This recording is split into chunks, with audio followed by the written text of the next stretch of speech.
All right, fantastic. Good morning, everybody, and welcome to the February 19th meeting of the Regional Transportation Commission. Wolfpack Friday, very excited to be here. Madam Clerk, we're going to start with the call to order. The roll call. Right. Neoma Jordan. Here. Mayor Lawson. Here. Von Hartung. Here. Oscar Delgado. Here. Bob Lucy. Here. Bill Thomas. Here. Christina Swallow. Here. And Adam Spear. Here. Thank you. We have a quorum. Thank you very much. We're going to move into the Pledge of Allegiance at this time. If we could get Christina Swallow, if you mind leading us in the pledge. I'll move out of the way so we can have a flag. I pledge allegiance to the flag of the United States of America and to the republic for which it stands, one nation, under God, indivisible, and with liberty and justice for all. I know the feedback on that makes it kind of weird. All right. Okay, Madam Clerk, we're moving into item 2, public comment. Do we have any public comment at this time? Yes, Madam Chair, we have 2 public comments. Jane Fox submitted on February 14th with a request to consider having additional transit out in, or access transit out in Spanish Springs for her neighbor. I told her I would bring it to the board, and I referred her to, what's our new system? What's our new system? Flex Ride. I referred her to Flex Ride in the meantime, and she was happy with that. We also received a message from John Locke on February 16th, discussing that Keolis is not handling things the way they should, basically. And I sent it to you all in email, so you have it, or to the board members. And that's all. Thank you very much, Denise. I appreciate that. I have received all of those correspondence, and they are part of the record. With that, we're moving on to item 3, the approval of the agenda. Director Thomas, do we have any items that we need to remove or modify on the agenda? Yes, Chairman Jordan. We are asking to remove item 4.11, 411. That was the item that pertained to management policy 63 and real property disposition. We are going to make some changes to that recommendation. So we'd ask that you pull that off, not act on it today, and we'll bring it back at the next meeting. Okay, with that modification, may I get a motion? Hold on, Madam Chair. I'd also just like to briefly, I don't want to take it out, but just briefly discuss and acknowledge item 4.8, the set aside program, Madam Chair, if we may. Absolutely. Are you wanting to pull that for a discussion? Just, again, I just want to make sure that everybody kind of understands what's in front of us. And so you're pulling it for discussion, you dumbass. I'm sorry? Yeah, so, yeah, I mean, yeah, just, again, just brief discussion and thank staff and maybe a small amount of direction. I certainly don't want to eliminate it. I'm thrilled that it's there. Yeah, and I'm curious who that voice was, by the way. Okay, so we're going to pull 4.8 for discussion, and we're going to remove item 4.11. May I get a motion with those modifications? So moved, Hartung. I have a motion. Second. And a second. All those in favor say aye. Aye. Aye. Okay, item 4.8. Commissioner Hartung.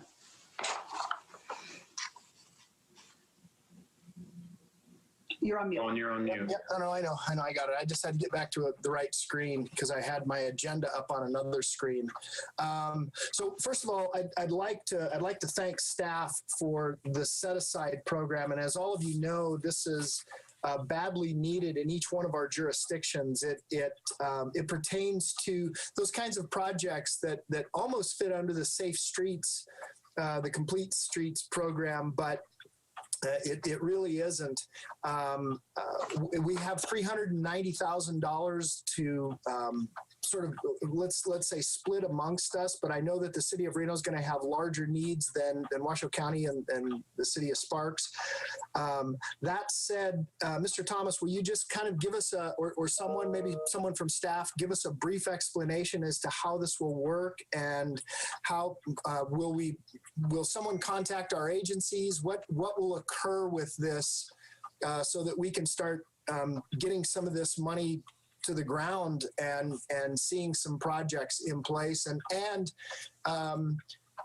does it also mean that will we hire a contractor through RTC to do some of this stuff, speed bumps or the addition of road signs, or taking safety measures, or will it be up to each one of the jurisdictions? How will that be accomplished? Thank you, Commissioner Hartung. If I might, I will hand it off to Amy to go through the details, but in a nutshell, the idea is to use a funding source that is really targeted towards safety as the best tool to be able to address what I'll call local safety issues on our transportation network, while still providing a system to vet, because we know that the demands will always exceed the resources, and there needs to be a process for prioritization and ensure that there's equity and fairness in terms of how the money's spent. So I'll hand it over to Amy to go into the details. Thank you. Amy Cummings with RTC. And this is a federal funding source that flows through RTC. The 390 estimated thousand is distributed by RTC, and it's the board that makes those awards. So we will issue a call for projects. In the writing of this staff report, we did reach out to our colleagues at each of the jurisdictions to get their input on this and make sure they're aware of the program. Once the grants are, and we do have a formal application process, so it's a very simple application that comes to the RTC, and then the board makes that award. Their next step is to pursue a stewardship agreement with NDOT. They are federal funds, so there is that administrative step. Each jurisdiction would work with NDOT to have a stewardship or local public agency agreement to spend those funds at the jurisdiction. So perhaps Mr. Thomas and staff and commissioners, I just wonder what the timing of that's going to be. What I don't want to do is have a need and it takes 8 months just to get it through the process at RTC. So I'd like to better understand how that would look, and just so that I can kind of give my staff and Chair Lucy from the County Commission, we can give our staff some direction, as Chair Jordan and Councilman Delgado and of course Mayor Lawson. This is very important for us. We have so many needs, it's not even funny, just off on our streets, and I really appreciate staff attending to this and taking the time and getting it on a program that will work, or creating a program that will work. Thank you, Madam Chair. Thank you. And I too think this is a really good start to a program. I think the local needs, particularly the safety needs, are significant. And I just want to make sure we have some level of structure about the division of the dollars.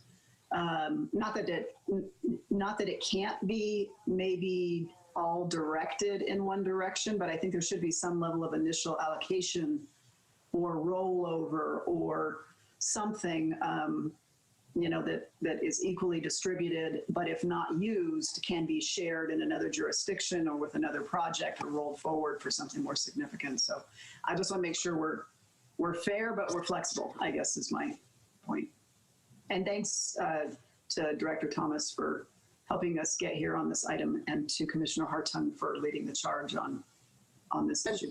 And if I may, Madam Chair, and so Mr. Thomas, what Madam Chair was referring to is a conversation she and I had about how do we basically divvy up the funds, because I think that really does have to happen, and perhaps what could happen, if it's possible, and I don't know if we can fence them or we lose them on a fiscal by fiscal year basis, but if not, if let's just say Washoe County didn't spend all of its funds in fiscal year 21, 22, that those funds could potentially roll over so that we could take a bite at maybe a bigger project in the next fiscal year.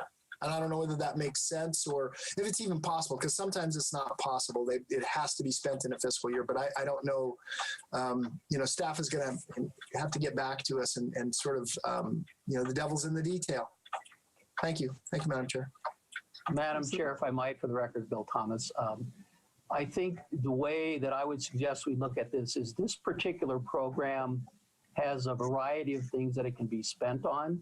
And your direction today will be one of focusing it on local entity safety needs. So we will work with Director Swallow and her staff, as well as the 3 local government staffs, to figure out how we develop a system that is much more nimble than what you may be perceiving as a federal process. Because understood, these are generally going to be smaller projects. They're probably going to be time sensitive. And we don't always control how quickly we can get them out on the streets and completed. So we hear every word you're saying, and we will explore that to make sure that this process actually works the way that you've envisioned. Madam Chair. Yes, Commissioner Hartung. Motion to approve item 4.8 with a huge thanks to staff for figuring this out and getting it on the agenda as quickly as possible. All right, we have a motion Second. and a second. All those in favor say aye. Aye. Aye. Aye. Any opposed? None? Motion carries unanimously. All right, Madam Clerk, we are on item 5.1, public hearing items. Do we have any public comment on this item? Madam Chair, before we move on, I don't believe we got a motion on the rest of the. Yeah, Madam Chair, we have not done the consent agenda yet. Oh, my apologies. May I get a motion for the approval of the remaining items? So moved. Hartung. Second. I have a motion and a second. All those in favor say aye. Aye. Aye. Any opposed? Motion carries unanimously. Okay, now we're on to item 5.1. No, there's no public comment. Thank you very much. Do we have a staff presentation on item 5.1? Right, Good morning, everybody. Oh, there we go. Yep, my name is Jim from our public transportation will be making the presentation today. So Jim, it's yours. Thank you. Yep, thank you, Bill. Please let me know if you cannot see my screen. Good morning. My name is Jim Gee. I'm the Manager of Service Planning and Innovation for the RTC. And I'm here this morning to talk about the May service changes for RIDE, and specifically the launch of a pilot service between the Reno area and the Tahoe Basin. Now, our goal for the project is to provide some transit connectivity between our area and Lake Tahoe area, and hopefully induce people to get out of their cars, take the bus up to the lake, and reduce the traffic congestion along specifically the east shore of Lake Tahoe. The project itself, the pilot project, will be done using our FlexRide technology and vehicles. It will run between the Summit and our park and ride lot that we have at the Summit Mall on the south side of Reno, and connect up Mount Rose Highway to the Lake Tahoe area. With our FlexRide vehicles, we do have the capacity for wheelchairs, for bicycles, and because we're leveraging our technology, what we will do is have it be an on-demand service where we will group passengers together, but by virtue of being on-demand, we will minimize our operating cost and have it be as efficient as possible. The service will run between Memorial Day and Labor Day, 7 days a week from 7 a.m. to 9 p.m.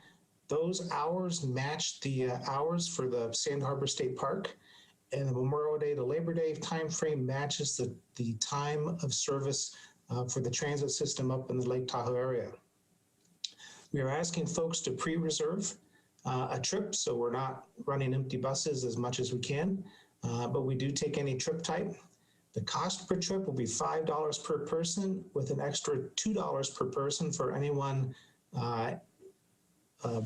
getting off at Sand Harbor. That's at the request of the Nevada State Parks, because they do have a $2 walk-in fee for Sand Harbor State Park.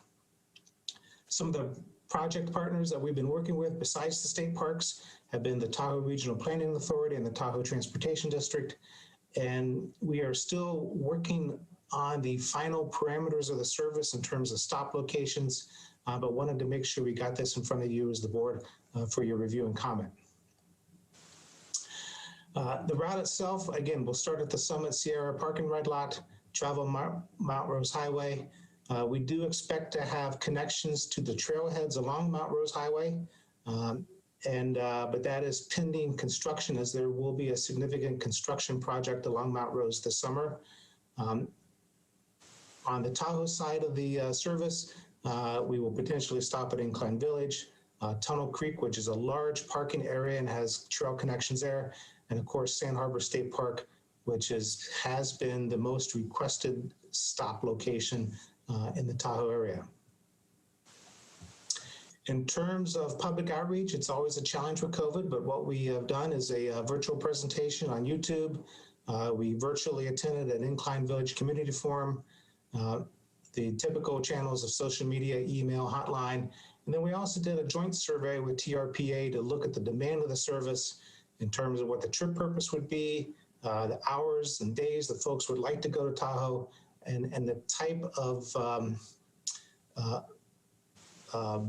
amenities that they may need on the service. In terms of response, 100, you can see the numbers here, but generally this is a pretty strong response for a transit change. I will definitely note that there is a strong majority supportive of trying this service as a pilot. There was some concern expressed about our stop location in Incline Village, because while we're talking about a route up to Incline Village, at the same time, the transit system in Incline Village is talking about the location of a new transit hub, and passengers or prospective passengers were confusing the two independent issues. But once we explained and clarified that, they were very supportive of us trying the service to reduce the traffic in the Tahoe area.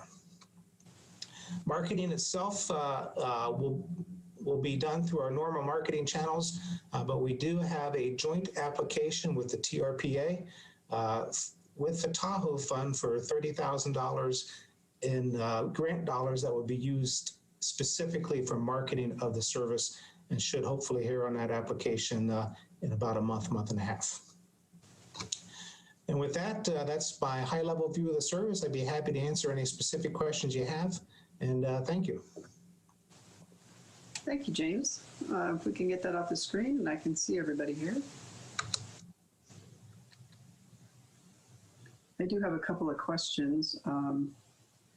This is fantastic. I think it's great that we're going to have this route again. I know it was a very popular one.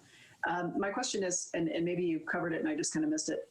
So there's going to be one trip up, one trip down per day, or is it multiple times? Okay. How many? It basically will be multiple times, but it will be all on demand because we're leveraging our FlexRide software. So instead of having a traditional schedule where every hour we go up the hill and every hour down the hill, we'll only be doing it on demand.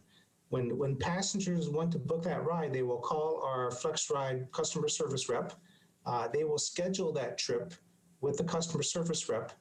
And so the bus will be basically running on demand to that family schedule.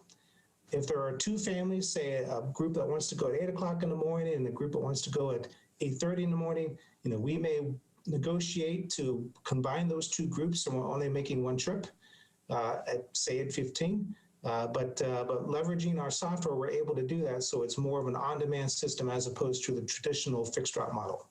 Okay, that helps. And is it $5 up, $5 down, or $5 round trip? $5 up, $5 down, and matches the fare structure that we have for our Carson City route. Okay, so if you're going to Sand Harbor up and back, you're in $12. Yes, correct. Okay, all right. Okay, any other members have questions on this item? Just raise your hand on the screen. I think Commissioner Lucy. Thank you, Madam Chair, and thank you, Commission.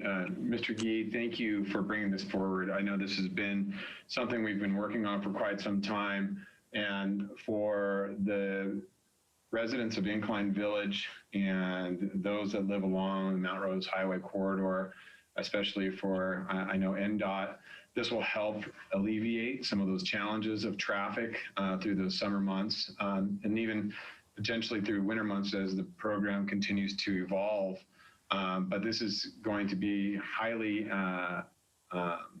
welcomed in the region because of the parking issues, because of a number of the challenges. And so it's nice to see that RTC is taking that initial step to really help alleviate a number of challenges caused by traffic between the two communities. So thank you, Mr. Gee, and thank you for all the members of RTC to bring this pilot program forward. It's going to be definitely beneficial. Thank you, Madam Chair.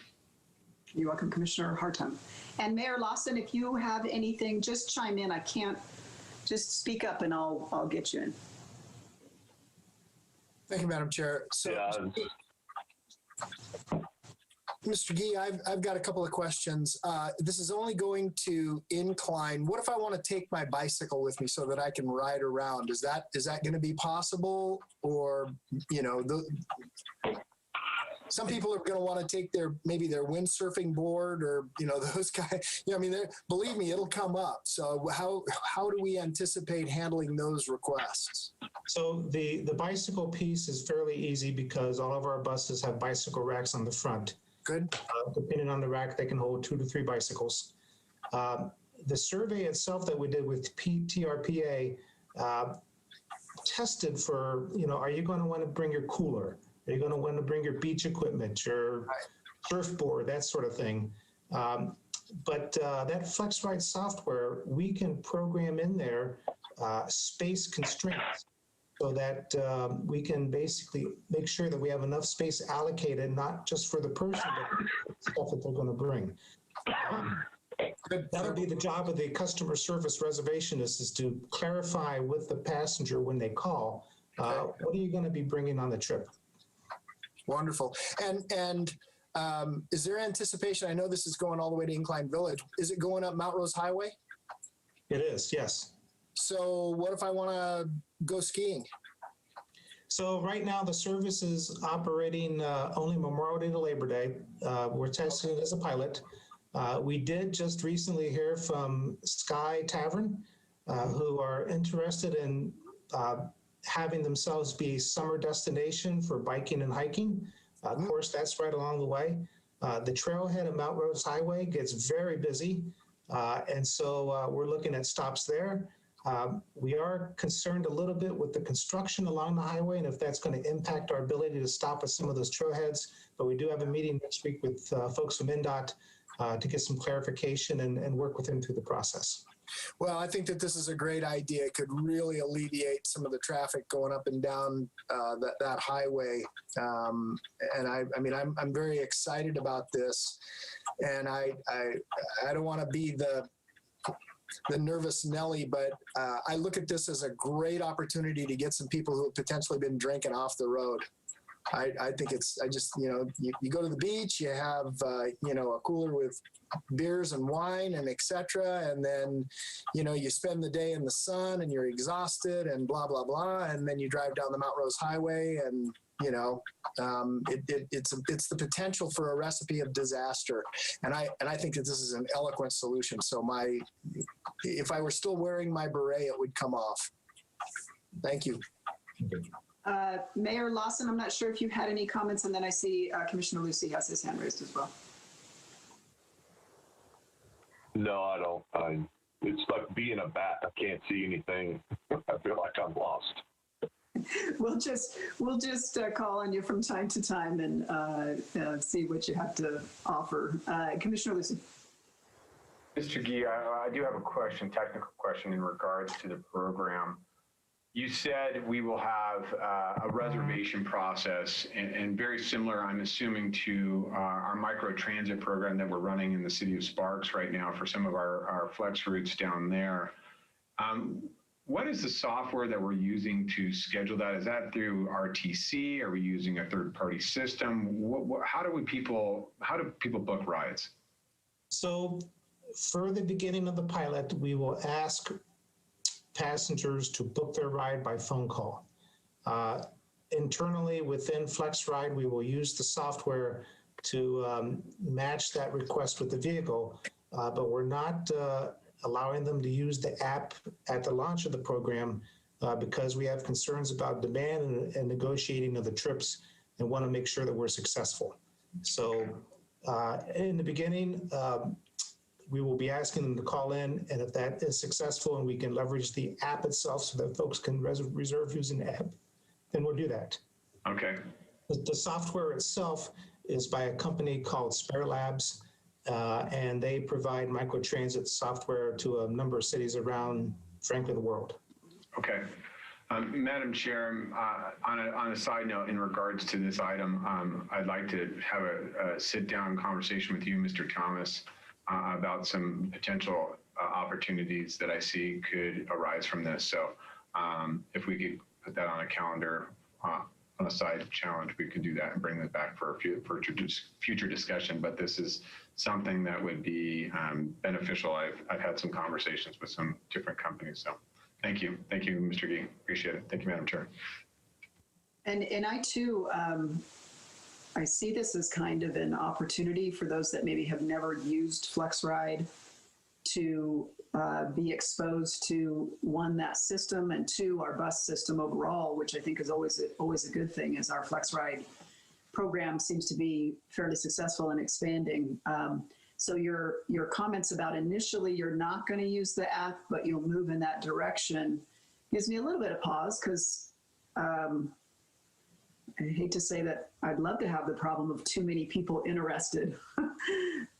So I guess transitioning to the use of the app and getting people more familiar with that, to me, is a priority for future usage of the FlexRide system overall. So those are my comments on that. Madam Chair, I mean, I don't want to get too far off on a tangent, but I think that's something we should definitely bring back for the workshop maybe next month, to have that discussion in regards to how, and I can see for this route specifically, because of the challenges, because of the two communities, maybe training the drivers in a pilot program is probably beneficial. So maybe not too many passengers, but I absolutely agree with you about how do we expand this, and being that we live in such a technological society these days, and as Reno and Sparks try to transition in truly that technical hub, we're trying to entice those individuals. I want to make sure that we are addressing those technical needs, because most people don't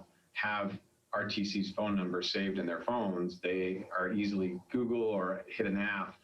So I think, probably this year is probably okay, but I agree with the chair that we need to make some serious transitions into how we technologically move forward and move that the FlexRide, because the microtransit has shown to be effective not only here but across the country, and so we need to continue to move in that facet. I see Director Thomas has his hand up, and then I also see Mark Maloney has his real hand up. So we'll go to Director Thomas first, and then we'll go to Mr. Maloney.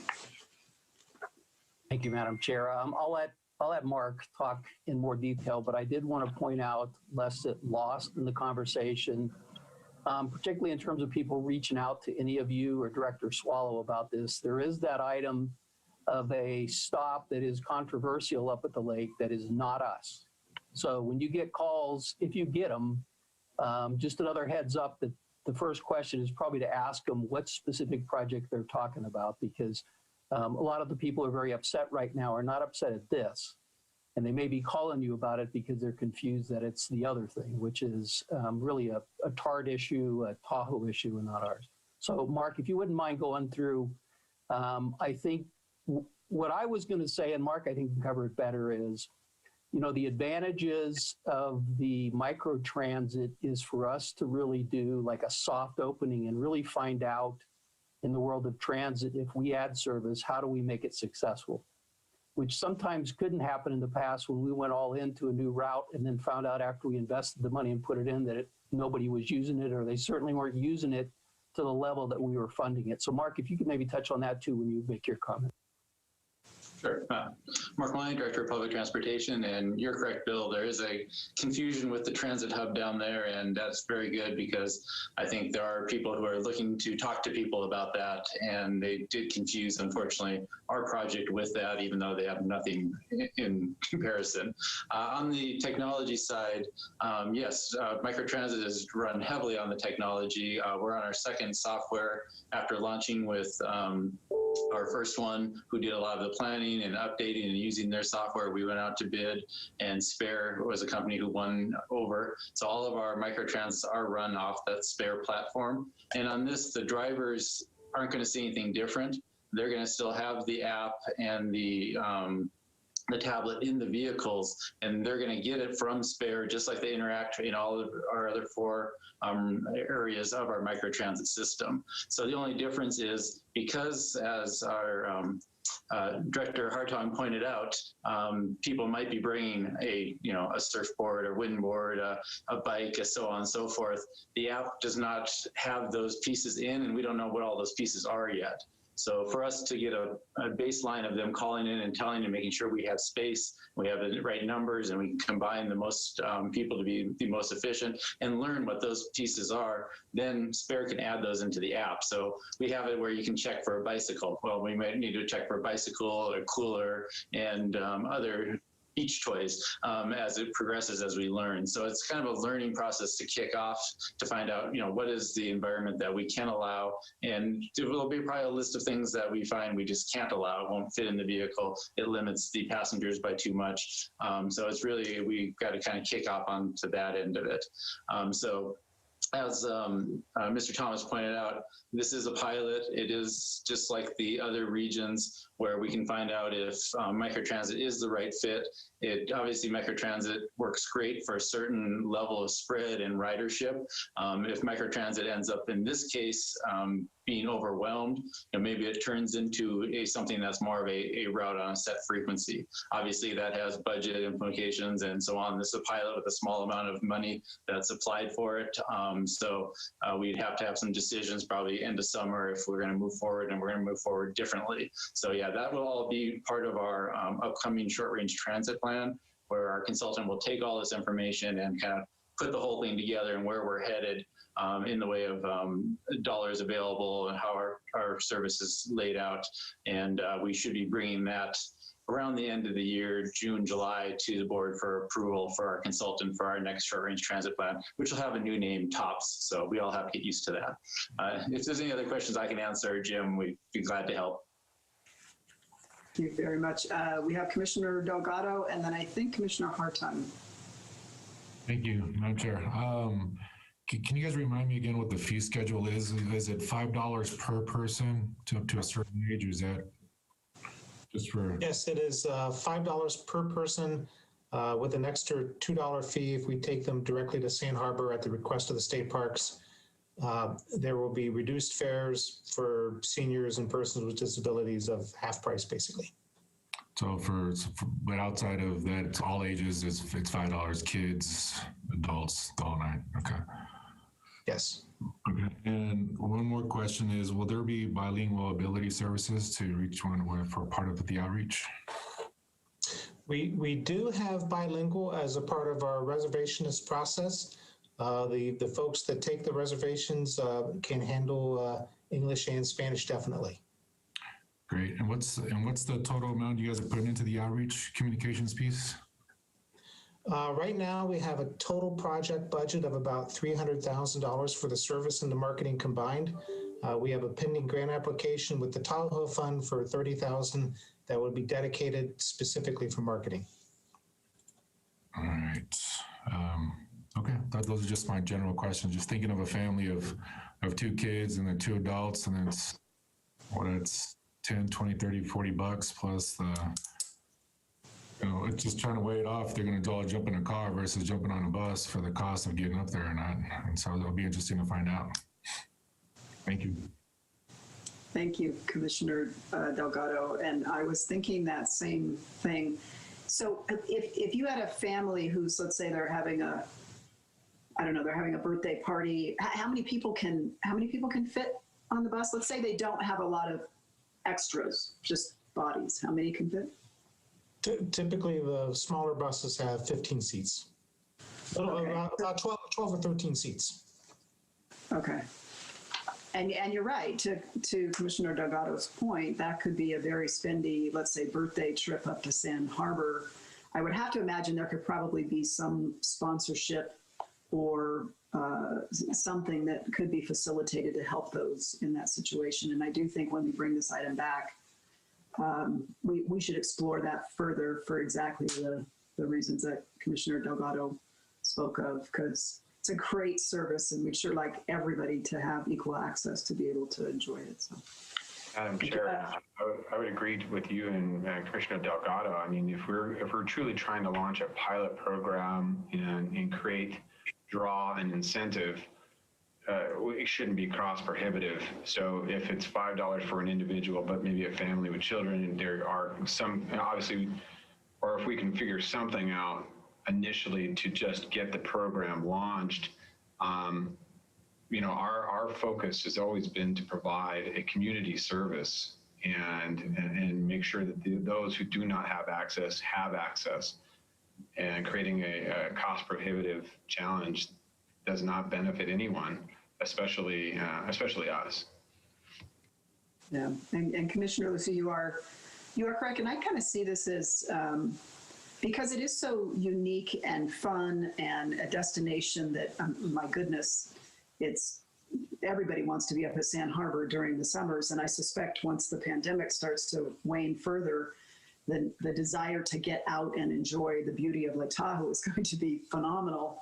And I do see this as an opportunity, particularly for maybe those that aren't as familiar with riding the bus or riding FlexRide, to start exposing people to what a great service that is and how convenient the app can be, and really start building that ridership and that interest in transit. So I think this is a great thing that has potential well beyond maybe what its intended initial purposes, and I just think we need to explore that even further. Commissioner Hartung, and then I think I saw Mark Maloney had his hand up again. Everybody keeps moving around the screen. It's so funny. They pop over here and I'll see you. You were down left and then you're up on the right. And I'm like, where did you go? Yeah, I can answer the fare question a little bit more clarity, because we tied this to the regional connector fare, as Jim mentioned, which means our reduced is half, as Jim mentioned, at $250, which includes veterans, disabled, and the basically 60 and over, as well as under 18. And then children under 5 actually are free within our program. So if you take a family, it's going to depend on what their ages are, but it will be a reduced amount, not the $5 per person. And that's what Jim was trying to say. It's half, but it's actually free if you're 5 or under. It's not. Okay, that's helpful. Sorry to jump in there. That's helpful. Commissioner Hartung. Thank you, Madam Chair. And I think to Commissioner Delgado's point, or Councilman Delgado's point, it's important to understand what it costs to take a family up. But I'd also like to understand when we're going to look at this as a whole, and it's going to Sand Harbor, I think what an important aspect of this is, what is the parking fee at Sand Harbor now? I have no idea. I don't know whether it's $2 or $10 or $30. I don't have any idea. And the availability. It may not matter that it's $10. If you can't get into park, it don't matter. So I know how fast years ago when we were taking our boat up and we would try to launch at Sand Harbor, man, if you didn't get there first thing a.m., you weren't launching, period. And I mean, you had to break the mountain with the sun at the same time. It was a busy area, and that's years ago. So I think that's an important aspect. And when we pitch this, that's one of the things. Look, there's no parking fees. It's basically front door service. It's princess service. So I think that there's some real opportunities there. But I also I'd like to understand, Mr. Gee, when this comes back, the frequency, because if I see the Flex Ride leave and and then maybe 15 minutes later my family and I decide we're going to leave, what's that downtime. And so I think it'll be important for people to understand how many buses we have doing the route and what the potential timing of it is, so that people can make an informed decision as to whether it's going to work for them or not. Thank you, Madam Chair. Absolutely. Okay. Okay, anybody else have anything? Mayor Lawson, if you have any, do you have any comments on item 5.1? No. Okay. Thank you very much. Madam Clerk, you said we did not have any public input, public comment on this item, correct? That's correct. Okay. And I am assuming the motion is just a motion to accept with comment and direction? I believe the motion would be to approve the service change. Madam Chair, I would make the motion to move to accept the change and move forward with the pilot program. I didn't hear the whole thing, but I'll second it. Commissioner Lucy, do you mind repeating the motion? Yeah. I would make the motion to approve the pilot program and move forward with the funding for the service change. Right, as in the staff report. Second. We have a motion and a second. All those in favor say aye. Aye. Aye. Any opposed? Seeing none, motion carries unanimously. Commissioners Delgado and Director Thomas, your hands are still up. I don't know if you wanted to speak or if you just had your hand up. Everybody's looking at their screen. How do I take it off? Bill, you took it off and then I think you put it back on. Oh, okay. Well, let me try it again. There you go. Okay. We're getting there. Okay, item 6, discussion items and presentations. Acknowledge or receive a report on the Arlington Bridge. Director Thomas.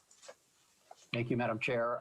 So the project manager, Judy Tortelli, is going to be making a presentation to the board regarding the Arlington Bridge project, and specifically, not to steal her thunder, what we're looking for is any comments or thoughts related to the alternatives that will be presented and move to the next phase, which is to move into the environmental analysis for this project. So Judy, the floor is yours.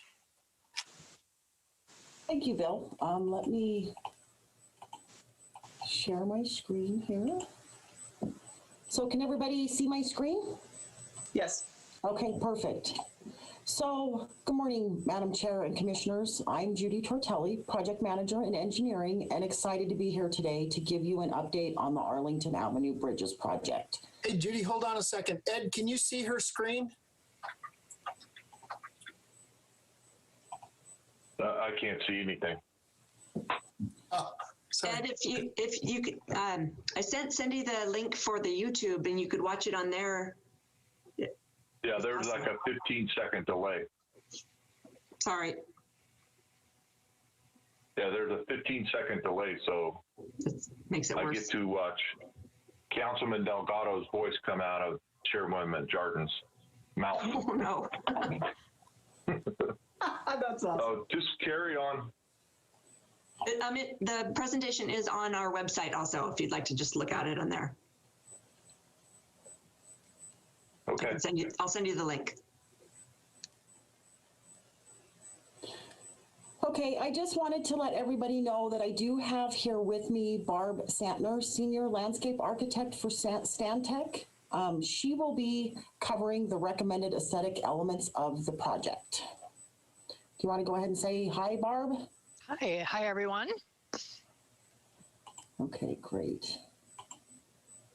So the purpose of today's meeting is to revisit the goal of this study, provide an overview of what the team has completed, and discuss steps moving forward.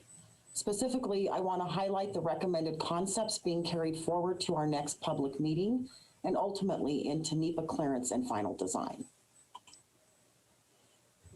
When we started this project over a year ago, the goal was to figure out what needed to be done to replace the 2 bridges over the Truckee River on Arlington Avenue. The scope is to complete a feasibility study to define bridge options, identify constraints, and determine costs.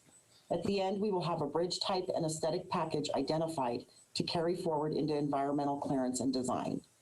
Decisions have been documented using a process called Planning and Environmental Linkages, also known as PEL. Following this process helps inform decision-making, engages the public and stakeholders, and streamlines future NEPA processes. The Arlington Avenue bridges were built in the 1930s.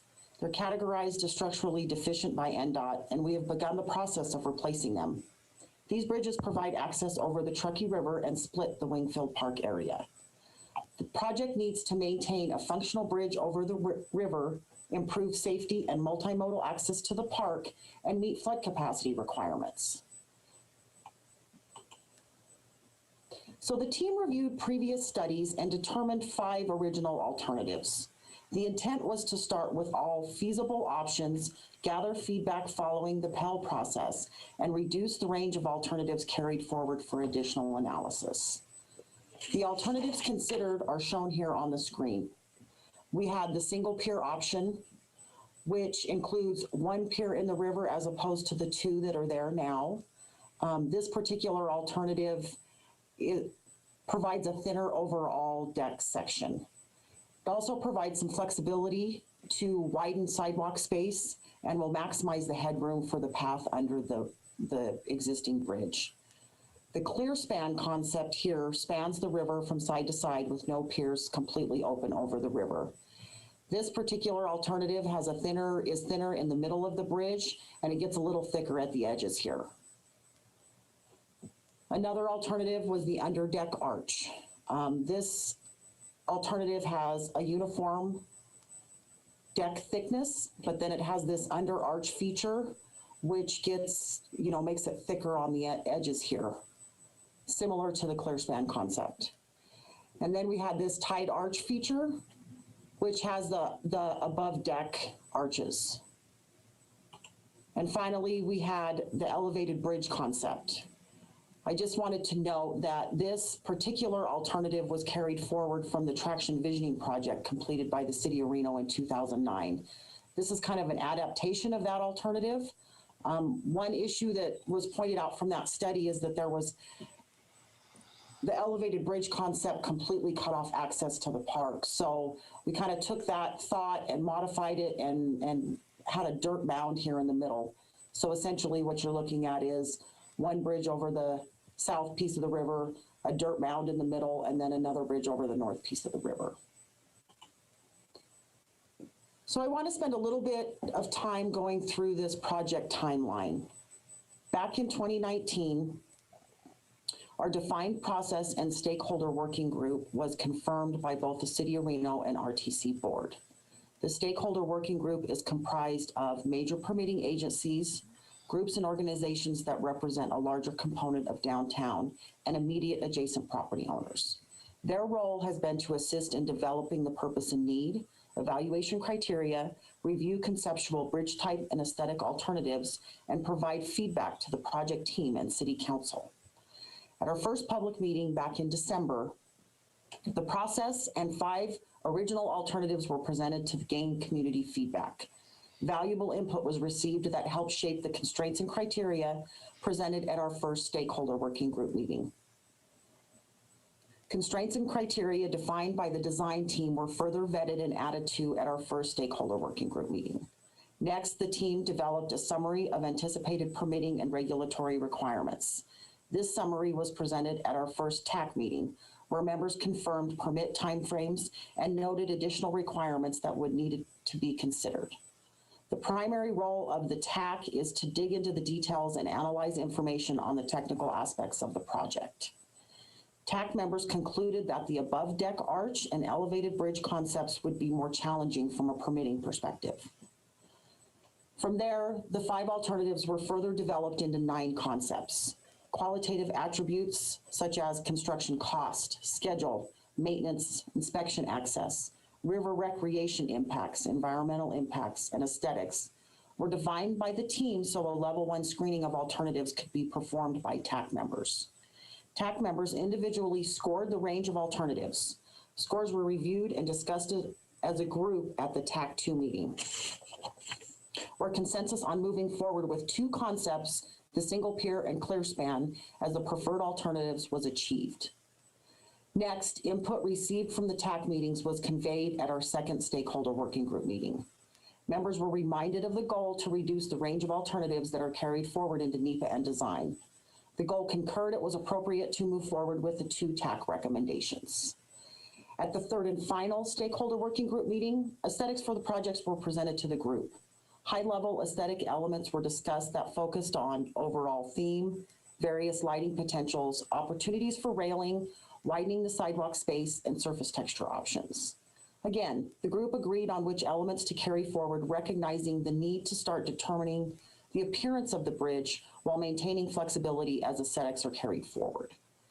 So now we're in 2021. I have to say I'm very glad 2020 is over. Today I am providing you with an update, and next week I will be giving this presentation to the City of Reno Council. After receiving Council's acceptance, I plan to hold our final public meeting.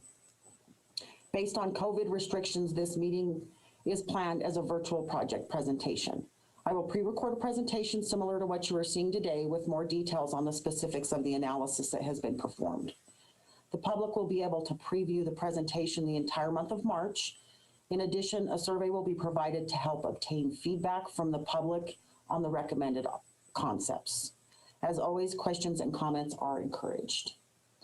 From there, the team will compile that community feedback, make final recommendations, obtain agency review, comments, and input, and finalize the feasibility study. As soon as the study is complete, we will start the NEPA and design phase of the project so we can hopefully get these bridges built in 2025. So now that you've seen the timeline highlighting the steps we have taken to get to where we are, we should take a look at which alternatives were recommended by the stakeholder working group and TAC members to be eliminated. The first ones I want to talk about are the underdeck arch and the tide arch concept. This underdeck arch is, it limits, as I discussed before, it's with the underdeck feature, it's a little bit deeper here on the edges. It limits space for the pathway under the bridge. This is a framed system, so it's not a smooth surface underneath the bridge, so it's prone to collect debris during flood events. It also limits the clear space over floodwaters because it's thicker on these edges. The other alternative I eliminated was the tide arch. Stakeholder working group members really felt this concept detracted from the Virginia Street Bridge, which they agreed was the signature bridge of the downtown area. The architectural features and above deck arches don't fit in with the surroundings and limit upstream and downstream river views. Again, this particular alternative is really going to limit access to the river for debris and sediment removal. It's going to present challenges for maintenance and inspection of the bridges. But also, as I discussed before, it was noted as having some more permitting challenges because of the view shed impacts, and it's visually going to be obstructing river and park views. So the last alternative that was eliminated was this elevated bridge concept. So you can see from this picture here, this is kind of the footprint or the impact out into the park of what that bridge would create. It's going to go out pretty far. It's a huge footprint impact. The amphitheater would be impacted. There's 25 trees based on this layout that would have to be removed. Pedestrian circulation is going to be really compromised because these existing paths right here that are marked in red that go up to the street level would not be provided. The overall park functionality would have to change with this concept because you're not coming up to street level here. The bridge is open underneath, but it just would change the whole park functionality and park access. This presents some maintenance access issues and would also have some view shed impacts. And this particular alternative is about $7 to $10 million more than the other alternatives that we looked at. So let's move on to what is recommended and why. So what I have here on the screen is an existing picture of the North Bridge. You can see here, there's 2 piers in the river, and here's the path that goes under the bridge. So our first recommended concept is the single pier option. You can see there's 1 pier in the river as opposed to 2. It's a consistent deck width all the way across, and here's our path. under the bridge. So this particular option gives us some flexibility with what we can do with widening sidewalks and maybe providing some outlooks over the river. The other concept is the clear span concept. As discussed, this one would completely span the river, but as you can see, it does get a little bit thicker here over the existing path. So, and now I'd like to turn it over to Barb so she can tell you a little bit about the recommended aesthetics for the project. All right, thank you, Judy. So as Judy mentioned, the aesthetic design goals and aesthetic elements were presented and discussed at the stakeholder working group meeting number 3, which was held in December of this past year. So I wanted to just show you some of the highlights.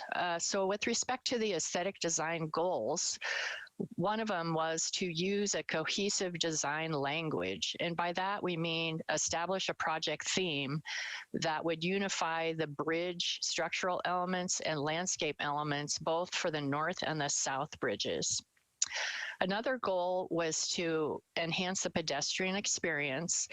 And the first important one is to maintain the vantage points of the river and the surrounding landscape and avoid, in order to do that, it was recommended again to avoid an above street bridge type like the tide arch that Judy showed earlier. Another aesthetic goal was to design for contextual and historical relevance. And by that, what we mean to provide design solutions that pay homage to Reno's history, however, represent a new age of bridge development within the downtown core. Another aspect of the relevance is to make the Virginia Street be the landmark bridge in the downtown bridges and have the other bridges be less dramatic bridges. Another and final goal was to design for innovation and sustainability. Some aspects of sustainability that we could look at would be to provide stormwater infiltration in the street or sidewalk areas, otherwise known as low LID or low impact development.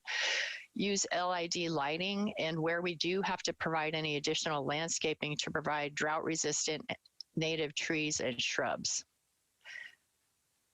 Next, going on to the recommended aesthetic elements, we had a series of elements that we discussed.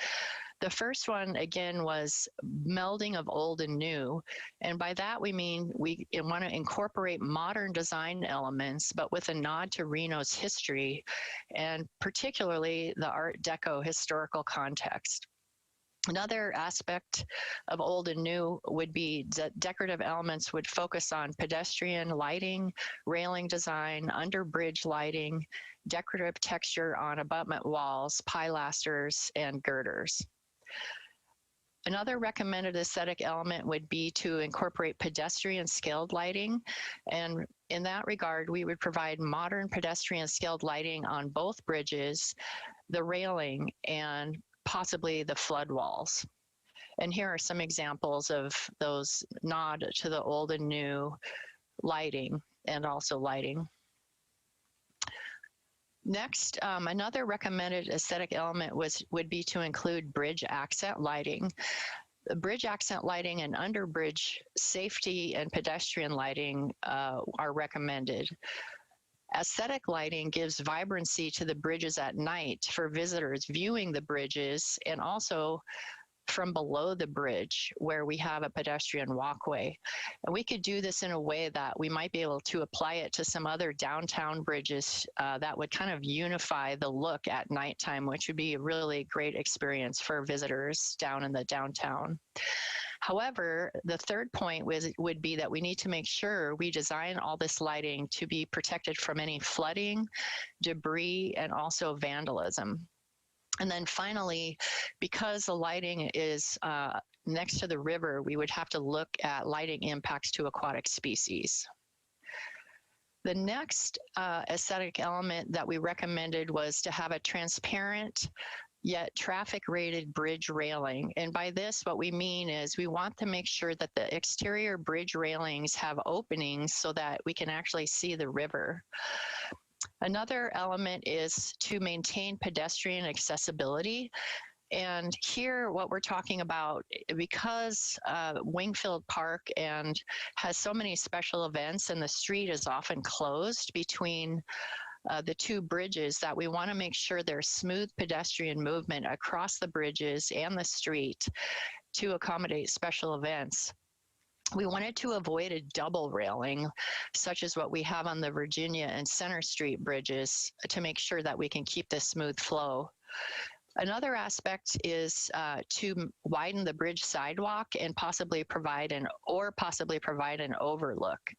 And by that, we mean we could provide a widened bridge, a sidewalk overall, or we could widen the center portion if we use the single pier bridge structure option. And it just gives more space for pedestrians to view the river.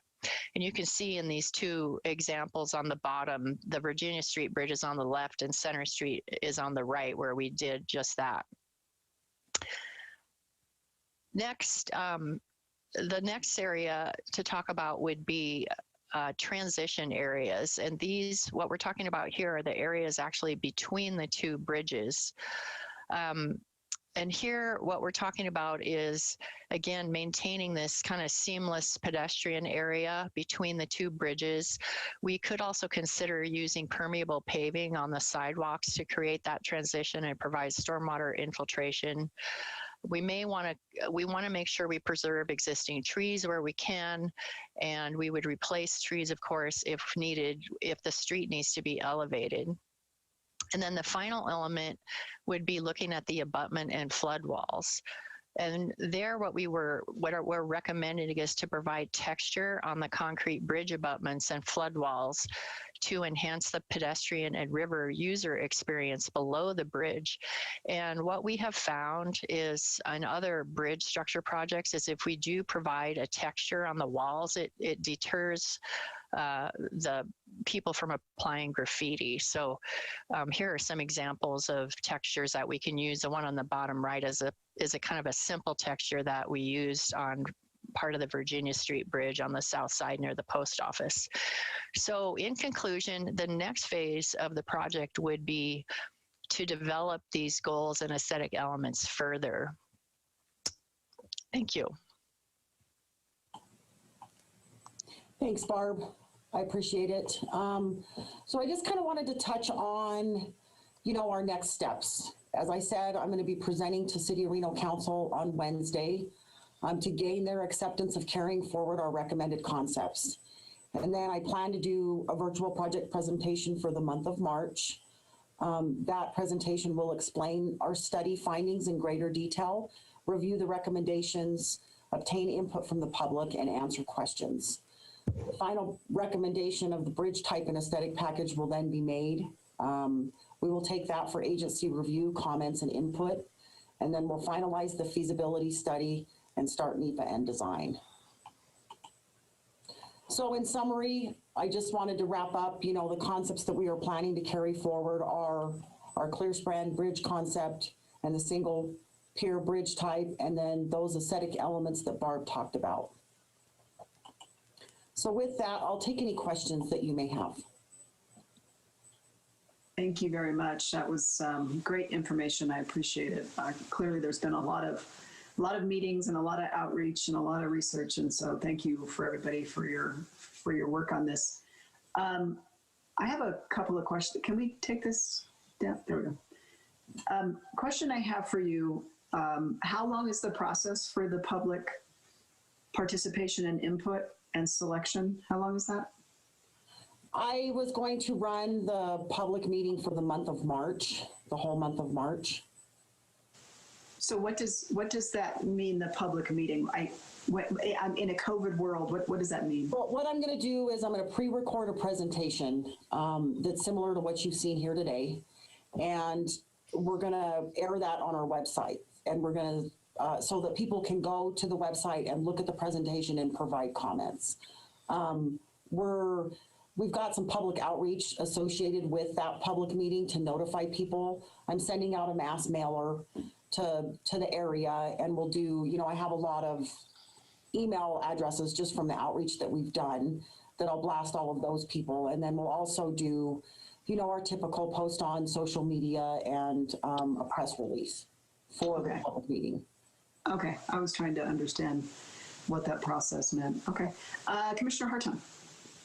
Thank you, Madam Chair. As most of you know, I serve on the Flood Management Authority, and I serve on the flood. This is very near and dear to our heart with respect to getting some stuff done downtown. Are you looking for recommendations, Judy and Barb, or are you just looking to get feedback, or what are your, because in terms of aesthetics, I mean, I have no comments, but in terms of functionality, the clear span obviously makes it makes sense, because otherwise, you get a large log coming down the river, and we're still going to have an excavator on that bridge to stop those things from damming up and flooding the downtown area. The idea of this is to allow that water to flow through. We then get the North Truckee Drain done, or the North Truckee Drain rather is done, and then we get the Vista Narrows done so that water can successfully pass through the valley at very high levels and high sea rates. And so to me, if you're asking for an opinion, that clear span is going to allow the best CFS flow along with debris, because there's no way we can stop debris, and that's still going to be the biggest challenge going forward with all the bridges until we get them all clear spanned. Just an opinion, Madam Chair. And by the way, that's the only free thing in life unless I'm Adam. Sorry, that's an attorney. Sorry, Adam. So Judy, I do have a question. The one bridge design where it showed the path its height being reduced due to the necessity of a thicker footing. You showed that visual, but even if at its lowest point, what is that height? I'm trying to understand if I'm riding a bike or I'm a 6'5" individual, am I worried about my head hitting it? Or, I mean, what are we talking about? Well, we haven't dove into that level of design detail yet. I just wanted to highlight the fact that, the single pier option is a consecutive bridge deck thickness, right? Where the clear span option does get thicker on those edges. So there are some impacts there. A lot of the feedback that we got from the public is that, that existing path under the bridge right now is already feeling a little bit constrained, right? So I think that's one of those key things that we're going to be carrying forward as we move on with this, is making sure that path is as open and, as opened up as we can make it. Okay. All right, and I think it's great. The last question that I have is, so let's say that, first off, who has the ultimate decision? Who is the ultimate body that makes the final decision? Is it us? Is it the city of Reno? Who at the end of the day, if let's say there's a 50-50 split, and the people will say, well, that never happens. It happened, Virginia Street, and we ultimately had to make a decision on some things. Is it this body that makes the final decision? So, do you want me to answer that, Judy? Yes, sure. Okay. So the way that it's being set up now is this is an RTC project, so you would have the final say on the project before it went to construction. However, if we did it a different way, where the RTC board decided that they were going to recommend supplying regional funding, but the city of Reno was to build the bridge, then it would be the city of Reno's decision on what they build. So it really depends on which path. In this particular case, which I think is going to be coming up at your city council, as far as we can tell, is a conversation about who should be doing this. We started on this path working very closely with the staff of the city of Reno, and it was determined, I think, both from skill set as well as workload, that the preference was for RTC to be the project manager and take this forward. The city council of Reno can also decide they want to go a different path. And that would influence your question about who gets the last say. Okay, that's helpful. And then I would assume when it comes to the funding of the bridge, there was the one design that showed the kind of the wiping out of the amphitheater and frankly, a lot of stuff. I'm not sure if it would affect those basketball courts. I wasn't sure how wide out that went. But if those things were impacted and had to be relocated, rebuilt, is that part of the secured funding for the bridge, or would that have to be additional funding that someone, I would assume the city of Reno or someone, would have to fund? Well, again, Judy, if you want, I'll go ahead. Okay. As it is now, we have a funding plan that does not contemplate that additional expense. So the question then would come back first to you as the board of RTC. Do you want to put more regional resources into the bridge, or does the bridge then move to a different level of priority based on other needs within the region? So that would be the first question about the funding. Right now, it's not planned. That additional $10 million is not part of the preliminary scoping for this project. I would say at a minimum, it probably is going to make it more of a challenge to be able to move this bridge quicker rather than later. I did want to share with the board, as it sits right now, this looks like the best project for us to get in the queue and get the environmental started, assuming we can get past these initial steps, to be able to make this one of our, for lack of a better term, shovel-ready federal projects to push forward, because it checks a lot of boxes that'll need to be checked before we go to the federal level and ask for money. So that could delay it too. That design, just to be, fully transparent about it, moving to that design could hinder our ability to make this kind of the top regional project to ask for federal funding during the stimulus conversations that are going on right now. I just think that, personally, I think that design kind of presents a number of can of worms. I just imagine, first off, $10 million. I don't think any of us have that just sitting around. And second, you have to find where you're going to relocate all of those things in which you've impacted, which opens a whole nother discussion about park usability and impacts to the other areas of the park. So I was just asking that to try to understand who would fund that, should that be put forward. So love the lighting, the more lighting, the better. And I thought during the Virginia Street discussion about the impacts on the aquatics, that was all debunked, that lighting, even if it was somewhat down facing, didn't have any impact on the spawning of fish and that sort of thing. I think the more lighting, the better, particularly under paths, and to have some aesthetic continuity throughout the downtown. I think that's always desired. And then the textured walls, love that. And you're right, it does deter graffiti. So anyway, so you just need from us, this is just the first swing, and we're just saying thank you. We appreciate it. And we'll see you after the public process in the City of Reno meeting, correct? Yes, just providing you guys with an update of where we are. Thank you. Madam Chair. Yes, Commissioner Lucy. I do have one question in regards to funding, whether RTC does it through federal funds or the City of Reno does this on their own behalf. Is there opportunity for public partner P3 opportunities that would provide? There are companies and capital companies that are looking for shovel-ready projects across the country, as long as they could be possibly bonded. Is that a potential opportunity that we could explore on a project like this, or no? I'll take a stab at that. Or Commissioner Hartung was raising his hand. I don't know if he wants to talk to this. Okay.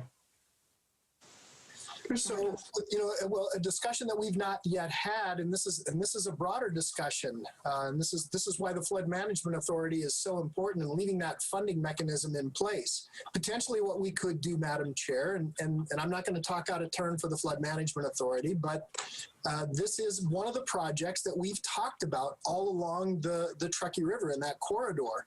All those bridges need to be replaced. Whether we're talking about Booth or whether we're talking about Arlington or Lake, they all need to be dealt with. Maybe what we could do is have a broader conversation about how we could bond it as part of the overall project, and utilize that funding mechanism that's already in place with sales tax, and just dedicate that to projects like this. And I'd be happy to bring this up at the Flood Management Authority. We could certainly have, again, that broader conversation about how this might dovetail back into the overall project of protecting the Truckee Meadows from flood, which is what the Flood Management Authority was created for and funded to do. Thank you.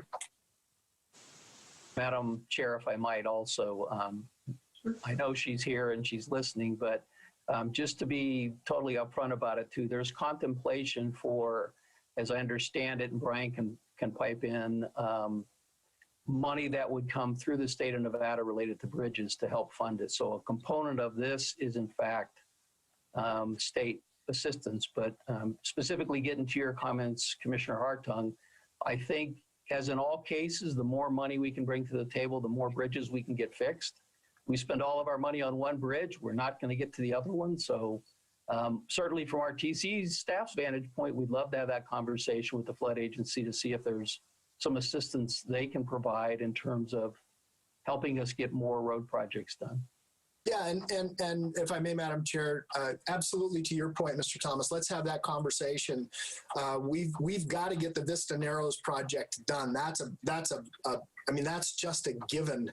Otherwise, everything just backs up from there, and it just backs up into Sparks, and then Reno is it's just going to keep moving upstream. But we understand that these bridges have to be dealt with, and we understood that with the Virginia Street Bridge. We understand it with all the bridges that are going down through the middle of town. And so I can tell you, I'm ready to have that conversation, and we'll look at what the actual dollars are, and potentially figure out what a funding mechanism would look like in terms of bonding it and dedicating that resource that we have. So look forward to the conversation. Thank you very much. And I know we've talked for years, and those of us that have lived through all of the floods in downtown, we understand that while we have to, eat the elephant a bite at a time, we need to globally look at the entire picture. And if there's an opportunity to fix all, because we can fix one part, but it certainly doesn't fix the rest, how do we get there faster to minimize the impacts of flooding on our economic engine in Reno and in Sparks? So I'm definitely supportive of the bigger global picture, and there might be some federal and state opportunities that we should explore to see how we get there faster. But if there are no other comments or questions, I don't see any other hands raised. Thank you, everybody, for your presentations. I think we need just a motion to accept. Correct. Okay. So moved. Second. Hartung. I have a motion and a second. All those in favor say aye. Who was the second? Delgado. Thank you. Aye. Any opposed? Hearing none, motion carries unanimously. All right, we are on to item 7.1, Metropolitan Planning, the MPO items, 2050 Regional Transportation Plan. Thank you, Madam Chair. Deputy Director Cummings will be making this presentation. And just to start out, you may be covering this. This is essentially the last presentation before we go into the most formal and concluding public process to complete our 2050 regional plan. So Amy, if you wouldn't mind. Thank you. Amy Cummings with RTC. And as you just heard, we have included a preliminary draft of the plan document in the packets. We've also shared this with our advisory committees and our agency working group. So we are working to compile all of the final edits into the plan and hopefully get it out for public comment as early as potentially the end of next week. So our fast track scenario would have us starting a public comment period and bring it back to the board for a public hearing and action, potentially next month, but could be April as well, depending on the level of comments that we receive. Over the last month to 2 months, we've been visiting each of the jurisdictions as well as the planning commissions in the region. We were just at the Regional Planning Governing Board last week, and I wanted to share some of the comments that we received regarding the guiding principles and how staff would recommend that we incorporate those comments. One of the items that we heard was to include equity as part of the guiding principles. Right now it is a goal, and we do have a chapter in the document devoted to how RTC addresses equity in our transportation planning and infrastructure delivery. But certainly including that in our second guiding principle here, economic prosperity, equity, and innovation, staff feels certainly makes good sense. Similarly, we had a request to include climate action in the guiding principles. We already have sustainability as a guiding principle and a chapter where we do talk about the state climate action plan, the City of Reno climate action plan, and all of the things that RTC is doing to meet these needs. So we, similarly recommend adding that to sustainability as part of our guiding principles. Two of the other comments we received, one was to add fiscal constraint as a guiding principle. And this is a federal requirement. We do address it. We have a section about our revenue forecasts and the cost estimates and document the fiscal constraint in the plan. So I don't know that that would need to rise to the level of a guiding principle. And we also had a request to delete healthy communities from our first guiding principle here of safe and healthy communities. But that would be contrary to a lot of the public input we received and some of our input from our other partner agencies. So we would recommend keeping healthy communities as part of our guiding principles. So that's what is demonstrated on the slide here is our proposal for updating the guiding principles, which is not reflected in your draft. But we welcome your comments on this. So Madam Chair. Commissioner Hartung, yes. So before we leave this slide, yeah, there was a comment by one of the board members to eliminate healthy communities. And my sense is, and correct me if I'm wrong, Amy, when we talk about safe and healthy communities, we're talking about transportation and transit. We're talking about the movement of people throughout our community. We're not talking about, how many health opportunities there are, other than perhaps air quality, which is of course very important. There's no question of that air quality is on top. But my sense is that we need to leave this alone, because we are talking about safe and healthy communities in terms of the transit and transportation health and what are our other options to move people effectively to keep them healthy and safe. So that's just, those are my 2 cents, because I was at the meeting and I disagreed with the comment that was made. Thank you. Thank you, Commissioner Hartung. I agree with those comments as well. And I think the additions are appropriate. I can't see anybody else's face right now, but if someone wants to just chime in if they have any additional comments on this slide. Okay, seeing none, moving on. Amy. Thank you. The rest of these slides will look very familiar to you, so I will not go into a great amount of detail. This slide presents the goals, and you may notice in the document that the goals correspond to chapters in the Regional Transportation Plan itself. So you see that's an in-depth description of safety, sustainability, equity, regional connectivity, et cetera.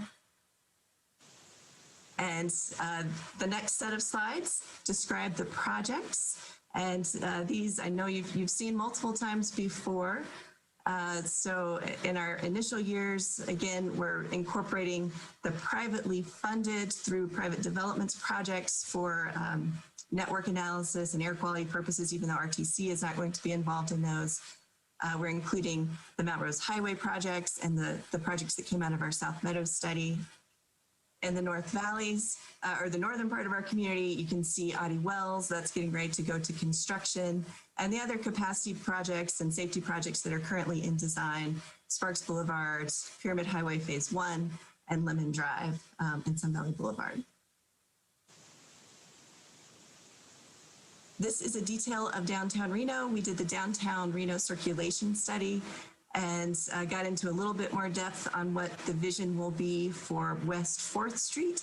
That design is now fully launched and is going to be underway, so we want to make sure that's in our next 5 years, as well as some bicycle and safety improvements on 5th Street and 3rd Street and Vine, with the overarching goal here looking for ways to better connect those surrounding neighborhoods to our downtown so that families feel safe biking to all the great special events and destinations in our downtown. As we look out now to the 2026 to 2030 time period, these projects will end up being incorporated into our capital improvement program. And here I wanted to highlight Gregg Street. We also did our Sparks industrial analysis, and some of the needs were really highlighted on Gregg Street. Of course, NDOT reconstructed Glendale to provide for full ADA accessibility there. This is one of our most heavily used transit routes now, particularly during COVID-19, with people getting to jobs in this area. So we want to provide for that pedestrian connectivity and also look at improvements on McCarran up to Prater Way. We also want to identify the need to make accessibility and sidewalk improvements on the industrial roads surrounding Gregg Street so that people can get from their place of employment to transit, as well as support future redevelopment of that area. We have heard the concerns about the Pyramid 395 connector, and in this time period you see the dashed line for that project for design. And this is something, again, that would be in that sort of 8-9 years from now time period to start looking at that design for phase 3. Phase 2 is improvements to disk drive between Pyramid and Vista and Sparks Boulevard, excuse me. So this will give us an opportunity to reevaluate the need for that project at that time before we move forward. But also in wanting to address the concerns that we've heard, we're recommending shifting some of that funding to the design and construction phases of some of the McCarran projects in this time period as well. Amy? Yes. Thank you. Before we move on from this, clearly I've been vocal of my confusion of the need for this road and have not been supportive of it in the past and continue to not be. I guess my question is, so we revisit this plan in 2 years, correct? Correct. Okay, so let's say we remove this altogether. Would there not be an opportunity in 2 years after maybe more data, more information, more level of comfort and understanding that it could be put back in? Absolutely. And the other way around as well. As we get closer, again, this is predicated on us continuing to experience the rapid growth in the North Valleys and Spanish Springs that we're currently seeing.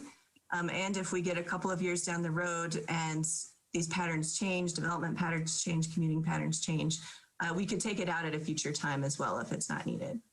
Okay. And the reason I said that is, I mean, I think we could all on this board say we can see and project the now growth and the future growth in a variety of areas, whether it's the Pyramid Highway area in Spanish Springs, or it's the South Meadows area, or it's the Mount Rose, or the Verde area, or the North Valleys. This one is the one that is, to me, the hanging chad that you kind of go, I'm not fully getting this. So when we say we can identify the other needs as well as where the growth patterns are, and this one's still, I'm just trying to understand if we just removed it all completely, we could better understand it, and in 2 years it could come back in. Madam Chair. Commissioner Hartung. Thank you. Yeah, and I don't disagree at all. I've wondered what this essentially tries to achieve. And I sort of understand that this is maybe the first leg of a freeway going out into Spanish Springs, but I too would like to just see more data and how it would really benefit the whole system directly. What I would like to add, though, something that is of paramount importance, and I mean paramount importance. It is an additional second lane from essentially Integrity all the way to Egyptian heading southbound on the Pyramid Highway, which would alleviate all of that truck traffic and give us a two-lane southbound. As all of you know, and you've heard me talk before, that whole section from Egyptian all the way north out to the end of the valley, that's a two-lane road, and it's growing and growing and growing. And so it's very dangerous because we've got a lot of truck traffic on that highway, and everybody's trying to get into town, and those trucks are fully laden. So I would absolutely, if we could, Mr. Manager, I'd like to add that second lane from Egyptian, from Integrity essentially to Egyptian. And by the way, much of that, there's huge pieces of it that are already done. There's an acceleration lane that comes off of West Calle de la Plata, and there's an acceleration lane that goes all the way from the Shawnee-Neva Hall Road all the way to West Calle de la Plata. So there's big pieces of it that are already done. There's just some improvements that need to be made at the intersection of West Calle de la Plata, and then essentially just completing that second lane southbound to Egyptian. One more thing. The corner of Pyramid and McCarran, it works beautifully, and I applaud staff, Ms. Cummings, for getting that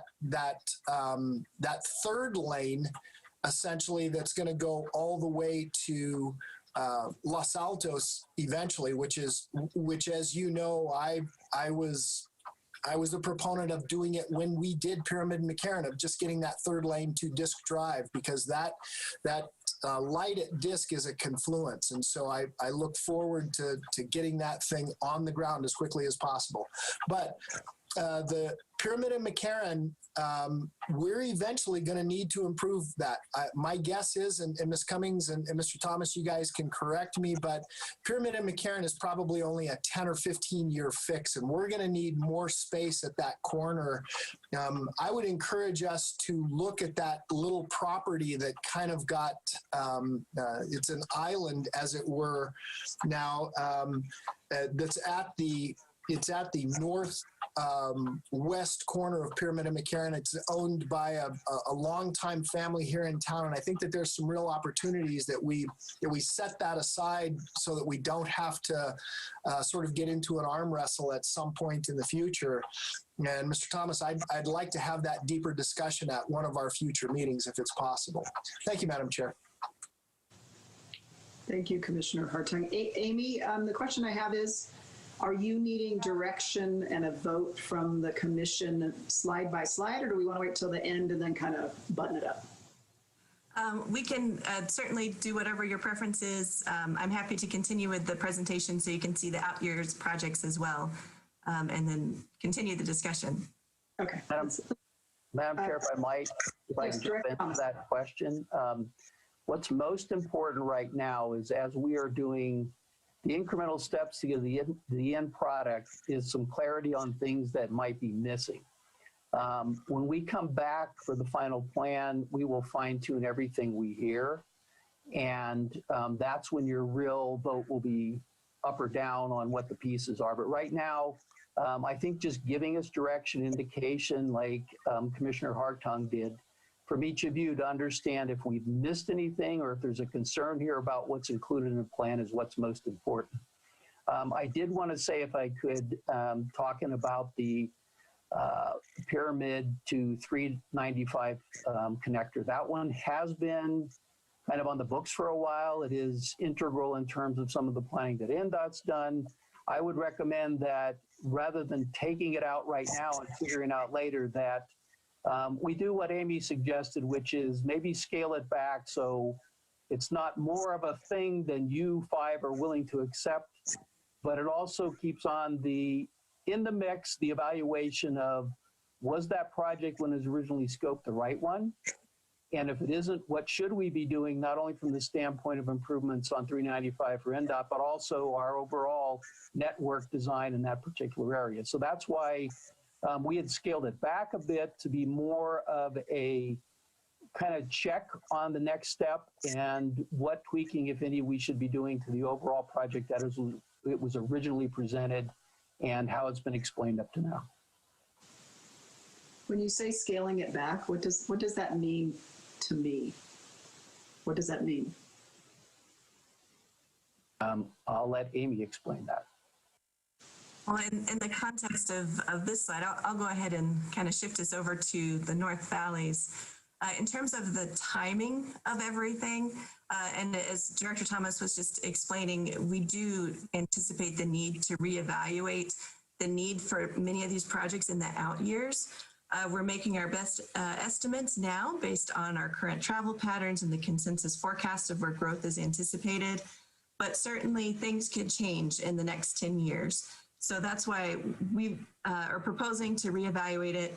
We could certainly push that design start out into the out years.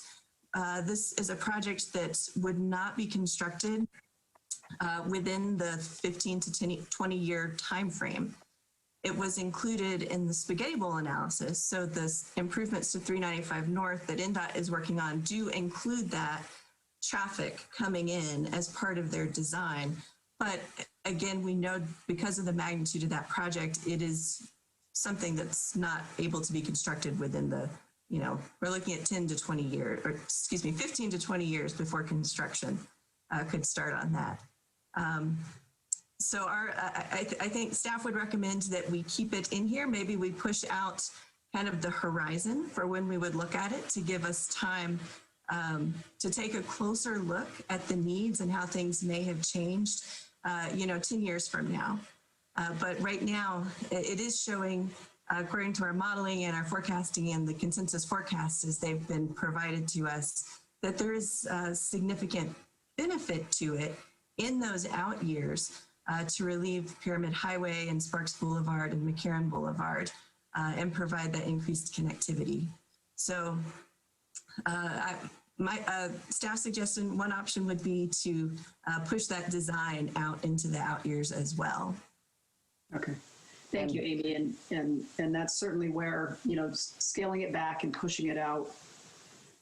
It's just tough not to look at this and compare and contrast the other needs in our region and do a little bit of a head scratch. And I understand it's a ways out, but I also understand that when you start a thing, it becomes a thing at some point. And it's just hard for me to understand the necessity for this, but I'm not closed off to future, 20 years from now, 30 years from now. So I'm not naive to that. So I think scaling it back and pushing it out would be my recommendation.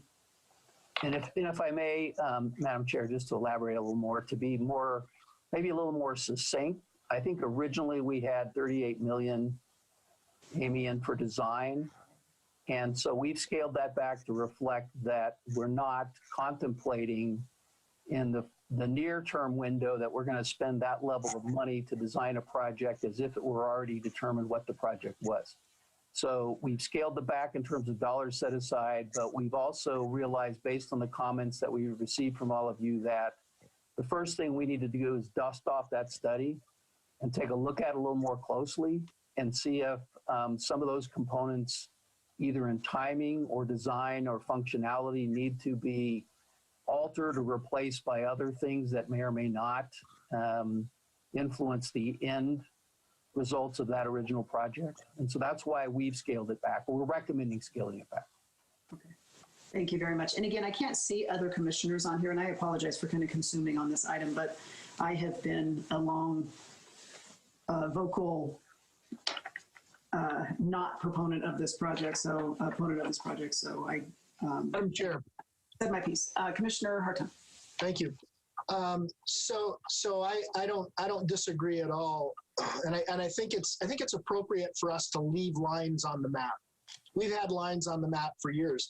What you see as the West Sun Valley Road, that was conceived quite a number of years ago. In fact, I served on the Citizens Advisory Board when we talked about that road.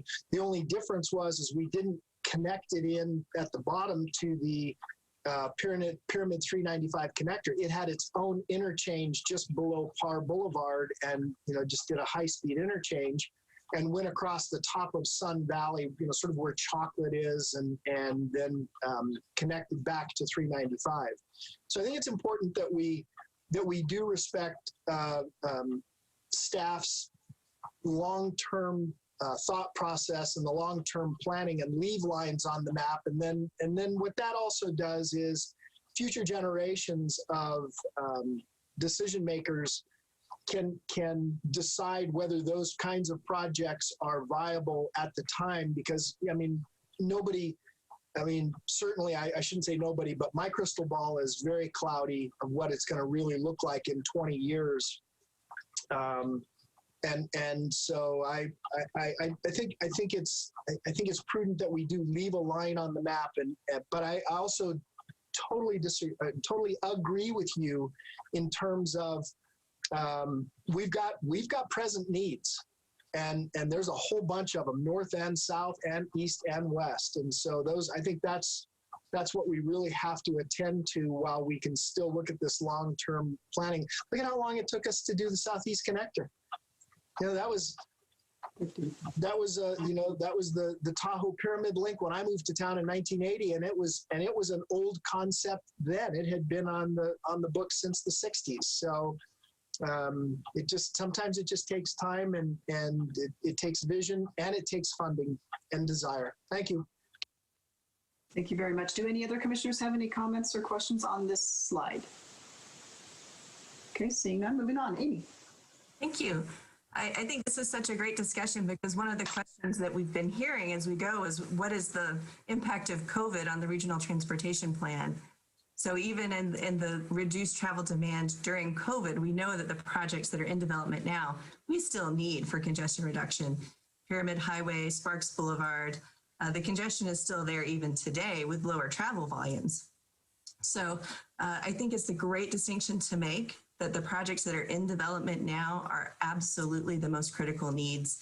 And these that are 15, 20, 30 years out, as we were just discussing, I think we want to keep looking at that long-term vision for our network, for the ultimate build out of our community.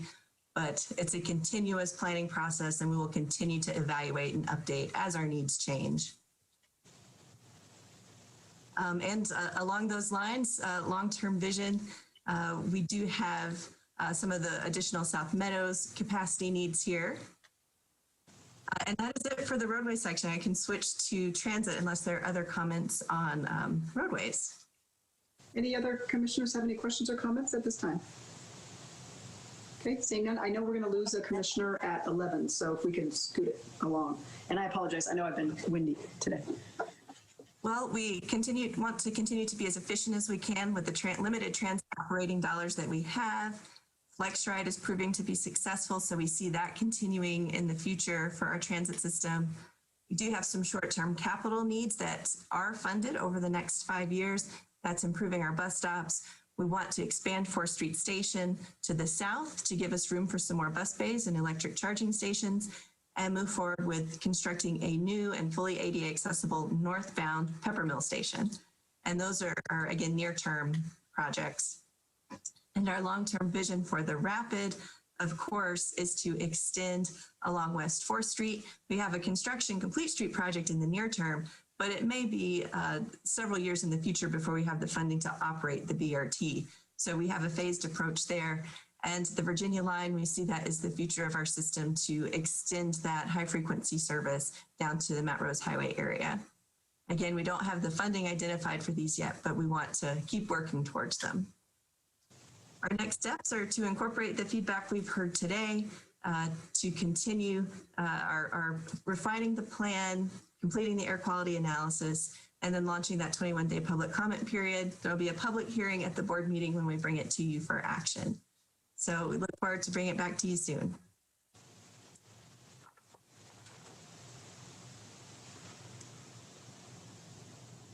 Okay, thank you, Amy. Great, great presentation. We're moving right along on this. Commissioners have any questions or comments on this item as we close it out? Madam Chair, if I can, I just make one comment. One, obviously, I want to thank staff and all the work that they put into this RTP. It's always a challenging process to do this far of an outlook and provide that kind of direction. But as the MPO within the region, I think you guys have done a phenomenal job. I would like to remind everybody that this is a living, very fluid document, and as things move through, not to get caught up in the minutia, but to continue to allow staff to move through and maneuver as possible. But I think the staff, the planning staff and the transit staff have done a phenomenal job along with the engineering staff to provide us a pretty detailed outlook of what our community looks like. And I think it's the commissioners in a standpoint to kind of continue to help curtail that and make sure that they have the platform in which to work from. So I want to thank staff for all their work, and we'll continue to look at this as needs are available or needs are necessary in our community. So thank you, Madam Chair. Thank you, Commissioner Lucina. I totally agree. I know this is a complex, moving target, I guess, a road that continually weaves and moves, and I appreciate all of your expertise on this. And Director Thomas, you have your hand up. I'm not sure if you wanted to speak. No. I think it was from previous time, so I removed it, hopefully. Okay, let me make sure. Commissioner Hartung. Thank you, Madam Chair, and I won't belabor this, but Amy, what I didn't see, and I think it's important to leave lines on the map as I had noted earlier, what I didn't see was that southern alignment that goes out to Trick, and then the northern alignment that goes from Spanish Springs potentially out to what could become sort of East Sparks if we can ever get our lands bill in order. So I'm hopeful that those lines will stay on the map. It's important, and that we continue to think about these things and figure out where possible funding mechanisms. I know that they don't exist now, but where funding mechanisms and who our regional partners are in the future. And it's just a comment, and just again, I just want to make sure that there are lines on the map. Thank you, Madam Chair. Thank you. May I add some additional information? We have time.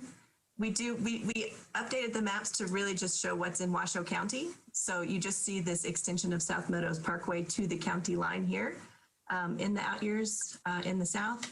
And it's just a factor of the scale of our maps. We have this segment up here at La Posada with the note that it goes to USA Parkway, but we don't show the full alignment. And there's been no determination on exactly where that alignment would be. So that would be determined at a future time. No, thank you so much. Thank you. And that's perfect. Again, just it's important that we have lines on the map that we are thinking about those things. Thank you, Madam Chair. Yes, I agree. And thinking about how our regional partners, i.e. Story County, can help us in getting there. Okay, I believe we need a motion to accept. So moved, Hartung. Have a motion. Second, Delgado. And a second. All those in favor say aye. Aye. Aye. Any opposed? Seeing none, motion carries unanimously. Thank you, everybody. Okay, item 8, reports. Executive Director, then Federal, then NDOT. Thank you, Madam Chair. I'm pleased to announce the upcoming service anniversary milestone for 3 RTC employees. Tina Wu, Senior Technical Transit Planner, will be with us for 25 years on March 1st. Sharon Brett, Senior Financial Analyst, will be with RTC for 20 years on March 12th. And Leanne Olivas is our office administrator. She'll be with us for 20 years on March 19th. So 3 very important long-term employees that are part of the backbone that make us such an effective organization. And I wanted to personally thank, and on behalf of the board, thank Tina, Sharon, and Leanne for all their service, and appreciate everything they've done, and look forward to their help going forward too. So the second thing is, as of February 16th, 58 of the 95 Keolis transit drivers have received their first dose of COVID-19 vaccinations. Yay. And I think, as all of you know, it's been something that you have been pushing as a board, And I, on behalf of you, the executive director, have been pushing. So it's good to hear we've had some success in getting the attention where I think we all believe it really needs to be, which is on the importance of those drivers who have no option but to be out there serving the community. And so it's a good thing to be able to announce that to all of you. Overall reported rates of positivity as far as infections among bus drivers have dropped significantly. To date, there are 19 COVID-19 positive reports, of which only one employee is presently not on the job. In other words, that's the total amount over the period. For everyone's safety and as a matter of practice, any employees expressing symptoms of COVID-19 are asked to stay home until a negative lab test result is provided to Keolis. No employees may return to work without first providing a negative lab test once they've demonstrated symptoms. While this is a far more stringent requirement than most employers, we believe Keolis's low infection and transmission rates are a testament to their rigidity in this matter, ensuring a safe and healthy workplace for the drivers, as well as what's very important to all of us, of course, is a safe transit system. Our access contractor, MTM, has not had any drivers test positive for COVID-19 to date.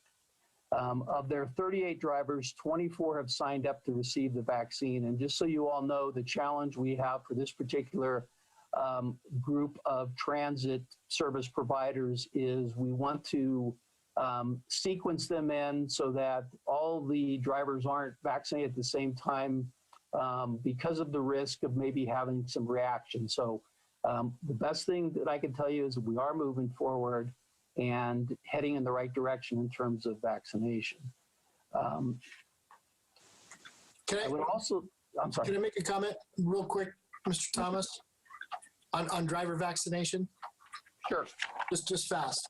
I know he's not here, but I want to thank Chair Bob Lucy. He and I sat begging, literally on bended knee, the governor's task force director, Caleb Cage, to get this sooner rather than later because they had vaccinated the school bus drivers and our bus drivers were down on the list, and it made no sense to us how the playbook was crafted. And so I thank you so much for getting this done because these are an essential part of our workforce and they are frontline and we really, we're working behind the scenes to get this accomplished. So well done. Thank you, Madam Chair. And Commissioner Hartung, you are absolutely right. You and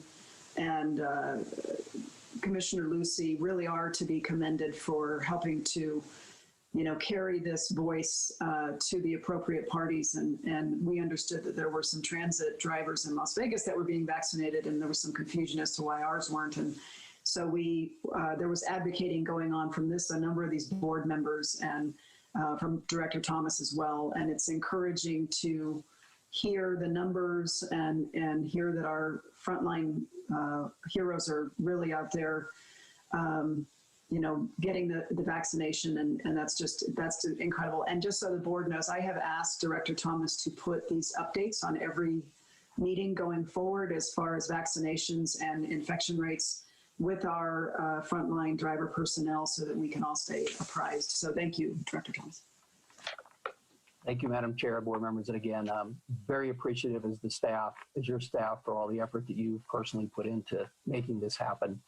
One last note on vaccinations, because I probably don't need to tell all of you, there's been a long series of communications related to what RTC and particularly Keolis aren't doing related to COVID.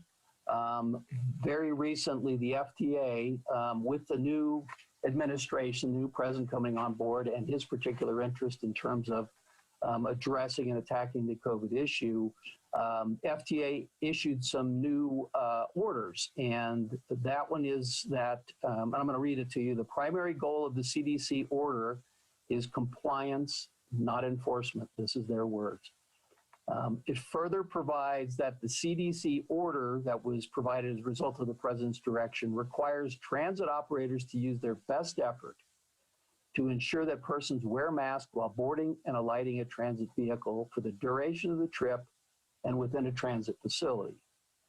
Best efforts, this is their wording, should be taken into consideration of the safety of transit workers when identifying roles and responsibilities for implementing the CDC order. So what I feel somewhat vindicated both by our staff and the boards sticking with us as we move forward is what they're saying is that we need our best efforts to make sure, but they are not telling us that the bus drivers have to be the enforcement instrument of this new mandate from the president in terms of masks. So very consistent with what we've done from day one, and very clearly, I would say to Mark and to his staff, as well as our contractors, that we are right on target with what the FTA is saying we should be doing as far as protecting the riders and the drivers. The final component, I have two announcements about upcoming meetings. I'm sorry. Director Thomas, may I ask a question on that? And I obviously I've read the new sort of directive, if there is a passenger offender, kind of what the process is for the reporting, and then at the next safest stop, there could be security or management that comes on and removes the passenger if they refuse to put their mask on. My question is, when the reporting occurs from the bus driver, are we tracking sort of the station or the route in which the reporting's coming from? Because here's my sort of understanding is, or belief, that there would be repeat offender passengers that we may be able to kind of, or are they simply random, or is there a pattern? It just seems like there's probably a few that are creating the issue, but without data. I saw Mark Maloney put your hand up. I think he's best suited to answer that question. So if you would mind, Director Maloney. Yes, Chairman Jordan. Mark Maloney, Director of Public Transportation. Very good questions. We've been tracking from the beginning, and it's tracked based on the driver so basically the route the driver's on, calls in dispatch records it, it goes into electronic tracking, and then we get those results. We've been tracking around 99.90% compliance through this whole time, which has been great. We're really thankful that the citizens here really have stepped up and followed the governor's mandate. With the change, as you pointed out, the requirement now is once you have somebody who doesn't abide the driver and goes sit down and doesn't have a mask on, if the vehicle, so once it calls dispatch makes the decision. If the vehicle's still at 4th Street Station or Centennial Plaza, security would go out and take care of it, or if it's coming into that, security is alerted and would take care of that. If it's out on route, the road supervisor goes and meets up with that vehicle. We've had very few incidents. We actually, for the first week of February, we moved from our 99.90 to 99.99%. So the people are getting it, the ones who have been that little margin of problems. So I think it probably was a repeat group, but now they have seen the light and they know they get basically removed and they can't ride the service. And it's worked out, and we haven't had much in the way of conflicts. Nothing is elevated to police level. People have, paid attention to security or our road suits. So we're very fortunate on how well it's moving forward. So hopefully we'll even hit, here soon 100%. That'd be the goal, obviously, but getting 99.99, I'm pretty proud of our group, and they're doing really well. So you're confirming that we follow the data, and if there's a route that is a consistent sort of offender, it's being addressed, it's being tracked. And do we ever put people just on the buses to kind of like a secret shopper sort of thing, to just kind of pattern and watch the behaviors of the folks? We do not have a secret shopper program. That's not the right terminology. Secret rider or something. I don't know. Right.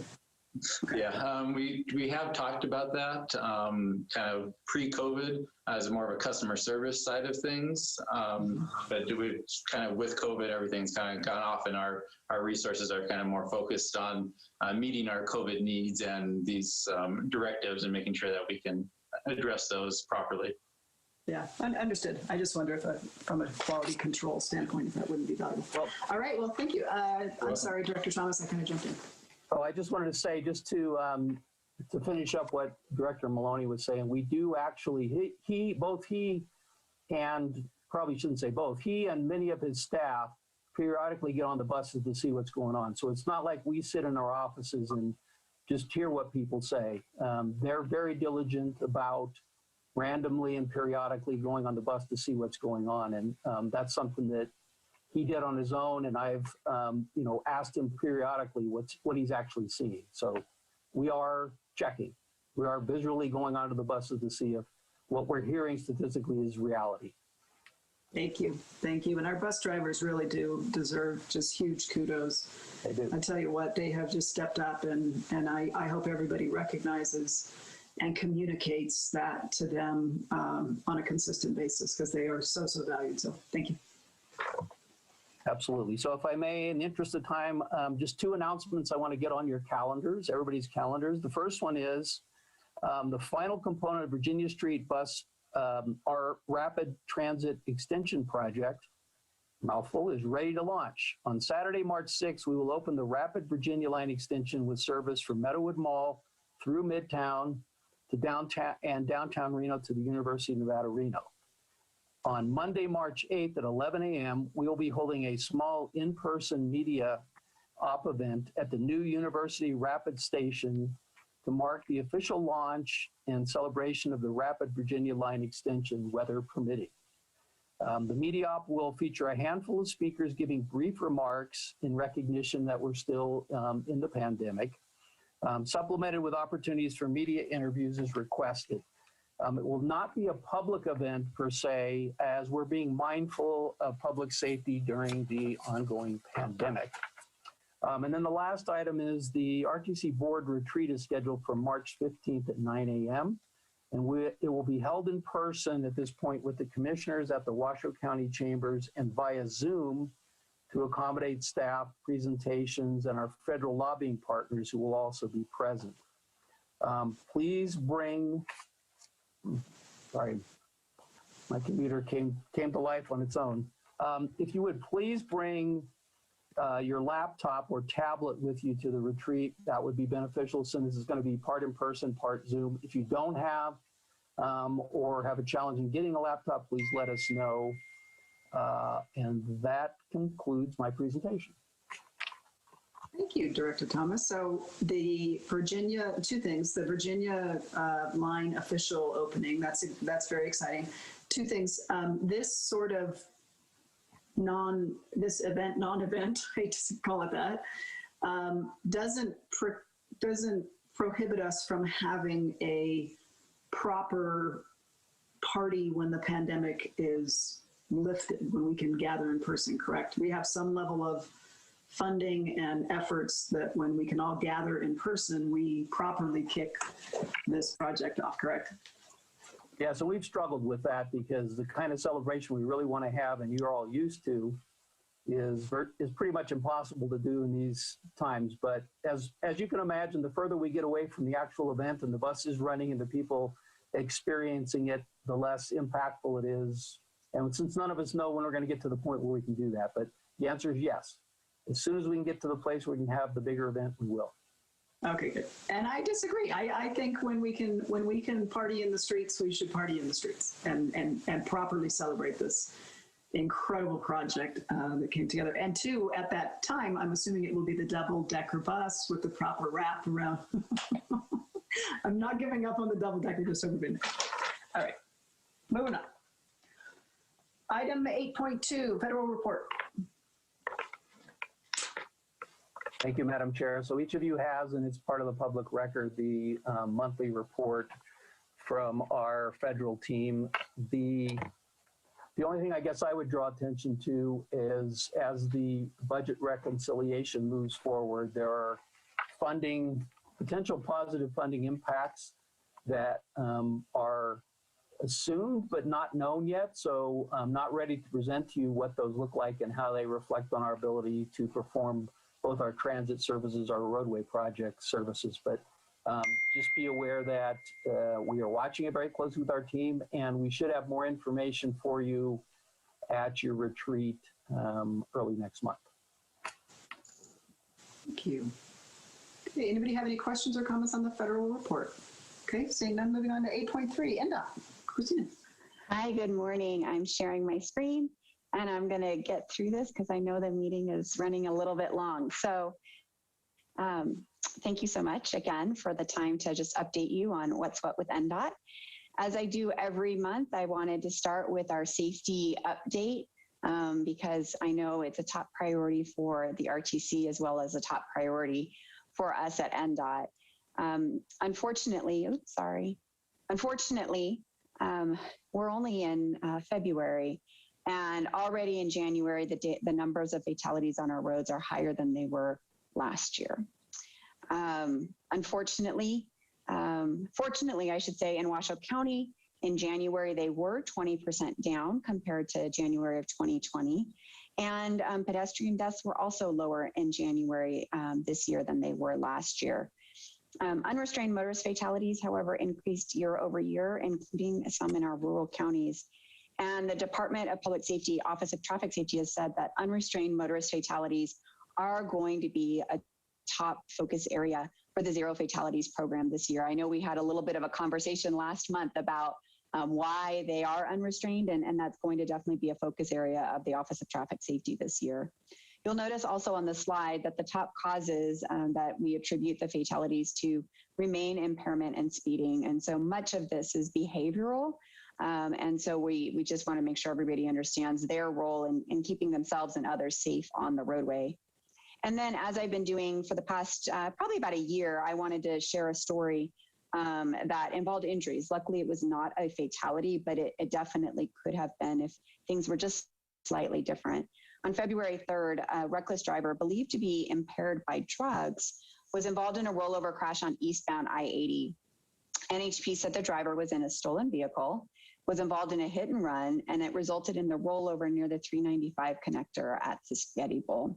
As a result, I-80 eastbound and northbound 395 was closed for nearly an hour. And as I said before, luckily nobody lost their lives in this crash, but it definitely could have been a fatal crash if things had just been slightly different.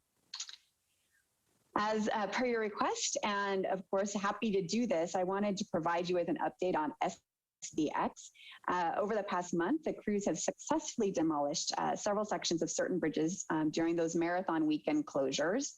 And for the short term, we anticipate that the lane closures and road closures that have been occurring will continue to be in place as they have been, with just routine lane and ramp closures as they have been for the past several months. I do want to give you a heads up, though, as to what is coming later this spring, because as you may remember and can imagine, if we're doing the significant work on the southbound lanes of 580, at some point we will have some significant traffic switches. And so I wanted you to have a heads up. It's not happening imminently. It will be later this spring, though, and we'll keep you apprised as that timing comes closer. So later this spring, drivers will see the following major traffic shifts, which will be in place for 14 months. So these will be significant shifts, and they will have a long term associated with them. The first is that I-580 southbound traffic will be shifted onto the northbound lanes. The I-80 east to I-580 south ramp will be shifted onto a temporary ramp. And the I-80 west to I-580 south ramp will be reconfigured to merge with the newly aligned I-580 southbound traffic. So this traffic control configuration will allow for the west side, i.e. the southbound side of 580.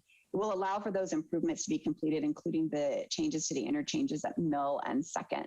So that's not happening tomorrow. It's not even happening in the next couple of weeks. It will be, however, later this spring. And I just wanted everybody to be apprised of it so that there's no surprises, and that when we actually tell you that it's coming in a week or two or next month, you will have already started processing and be part of our communication strategy as we start to prepare the community.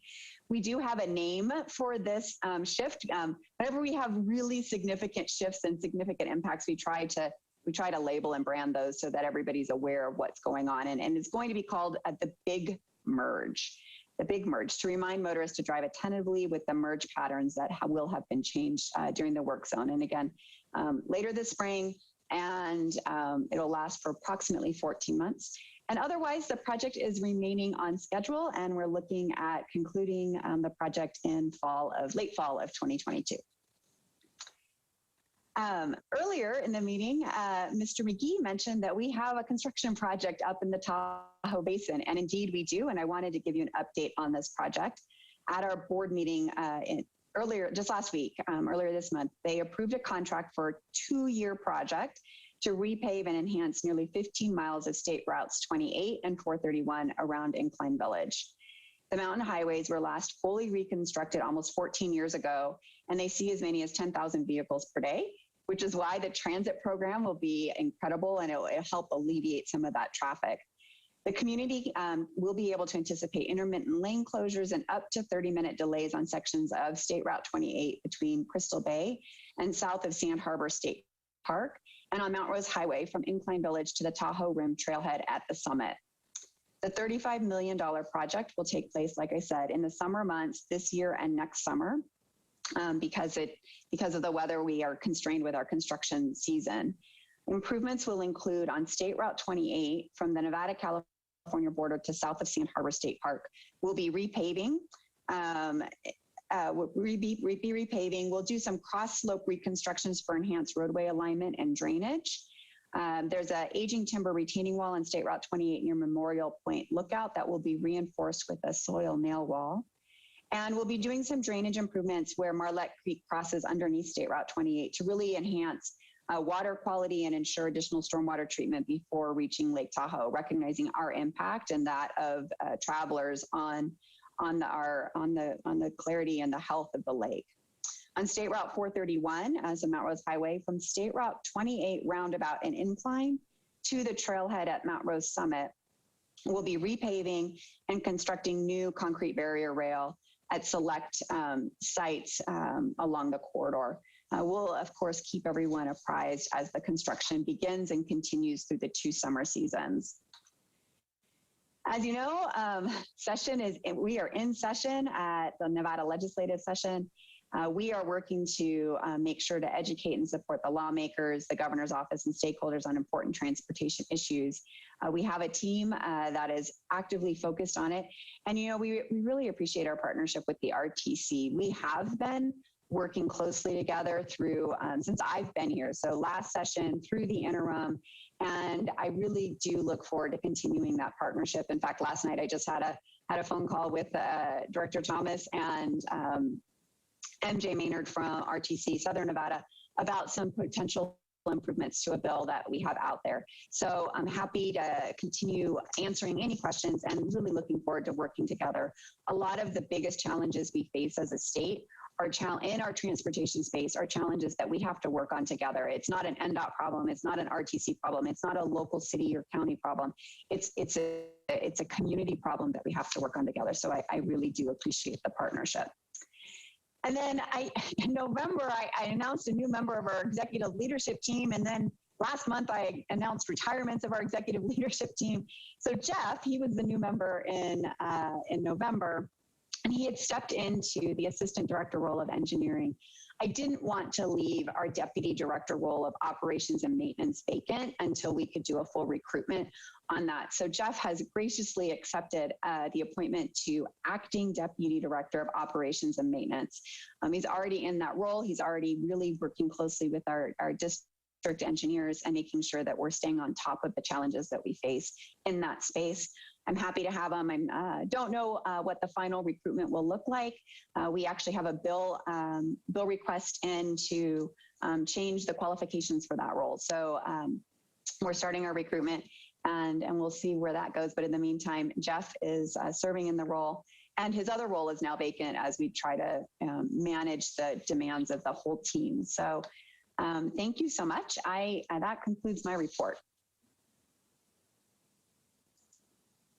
Thank you very much. Do any commissioners have any questions or comments of Director? I can't hear. Oh, well. Did I lose sound? Can you hear me, the rest of the board? Commissioner Hartung, can you hear me? Okay. I can hear you. I lost sound. All right, I'm going to undo my thing and hopefully I'll get it back.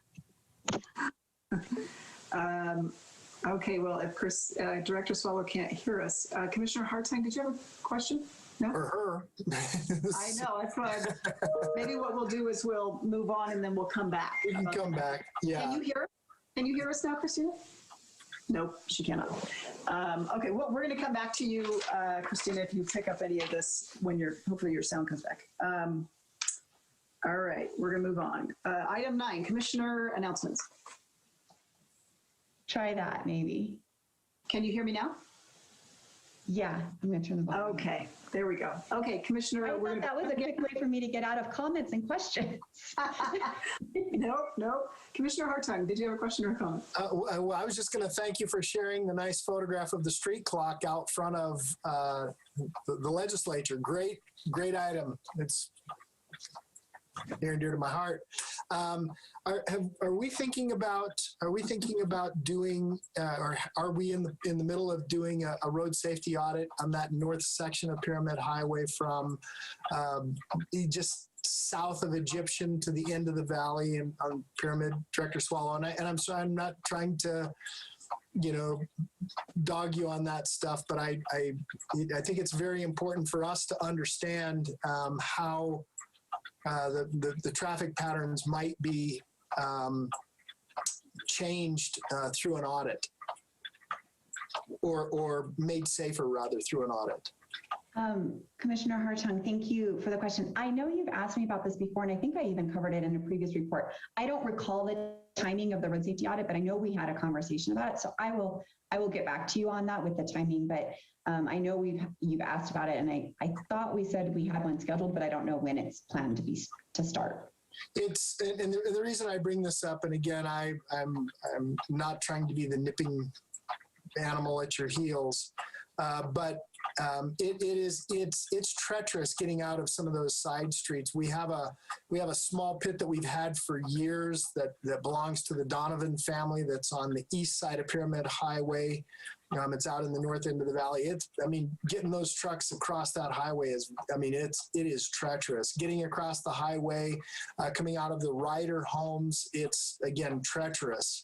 And because it's 2-lane and because the speeds, it's a dangerous section of the road. So I'm hopeful that we can continue this conversation and have the audit done sooner rather than later, so we can understand where some of those issues lie. Thank you, Madam Chair. Thank you very much. Do any other commissioners have any questions or comments of Director Swallow at this time?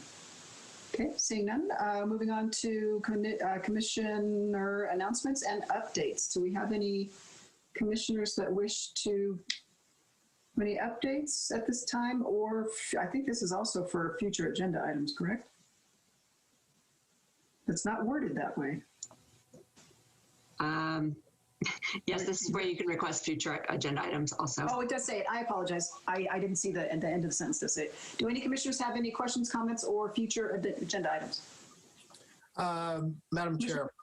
Yes. Yeah, just for staff to bring back the what was listed as item 4.8, the set aside program, so that we can again better understand that, and maybe we can even do that at our workshop. But I know our workshop plate is full. We've got hot dogs and hamburgers and potato salad and beans and all these other things on the plate. So I don't want to crowd it with saying that we need watermelon too. You just made me hungry. Thank you very much. I think we need to bring back and I think it was reported that we would be hearing it anyway, the bigger discussion on the FlexRide software and potential and platform. And sorry if I missed some of that, but I heard some discussions about that. So I think we do need to have a bigger discussion. And Madam Chair, on that, thank you. You knocked something loose. Can we better understand the request that was made in Spanish Springs for a slight change in the FlexRide coverage area?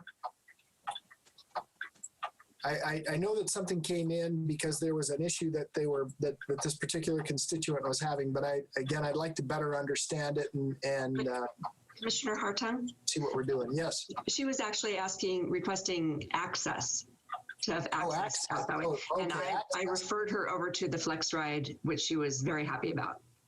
Okay. So they had a paratransit issue, is what you're telling me. Correct. Okay. All right. Thank you, Madam Chair. That will suffice. Thanks. Thank you. Any other commissioners have any future agenda items or comments? Okay, seeing none. Madam Clerk, we are down to closing public comment. We have no more public comment. All right, thank you very much. I know we went a little long today, but our our RTP plan is probably one of the biggest things, or is the biggest thing we ever do here. So I think it was worth a little extra chewing. So thank you very much. Thank you everybody for your presentations, and huge kudos to our anniversaries, Tina, Sharon, and Leanne. That's incredible. Speaks volumes about the organization and about them. So yay. All right, looking for a motion to adjourn. So moved. Can I get a second? Second, Delgado. All in favor, say aye. Aye. Aye. Any opposed? Seeing none, we're adjourned. Thanks, everybody. Thanks, everybody. Kirk out.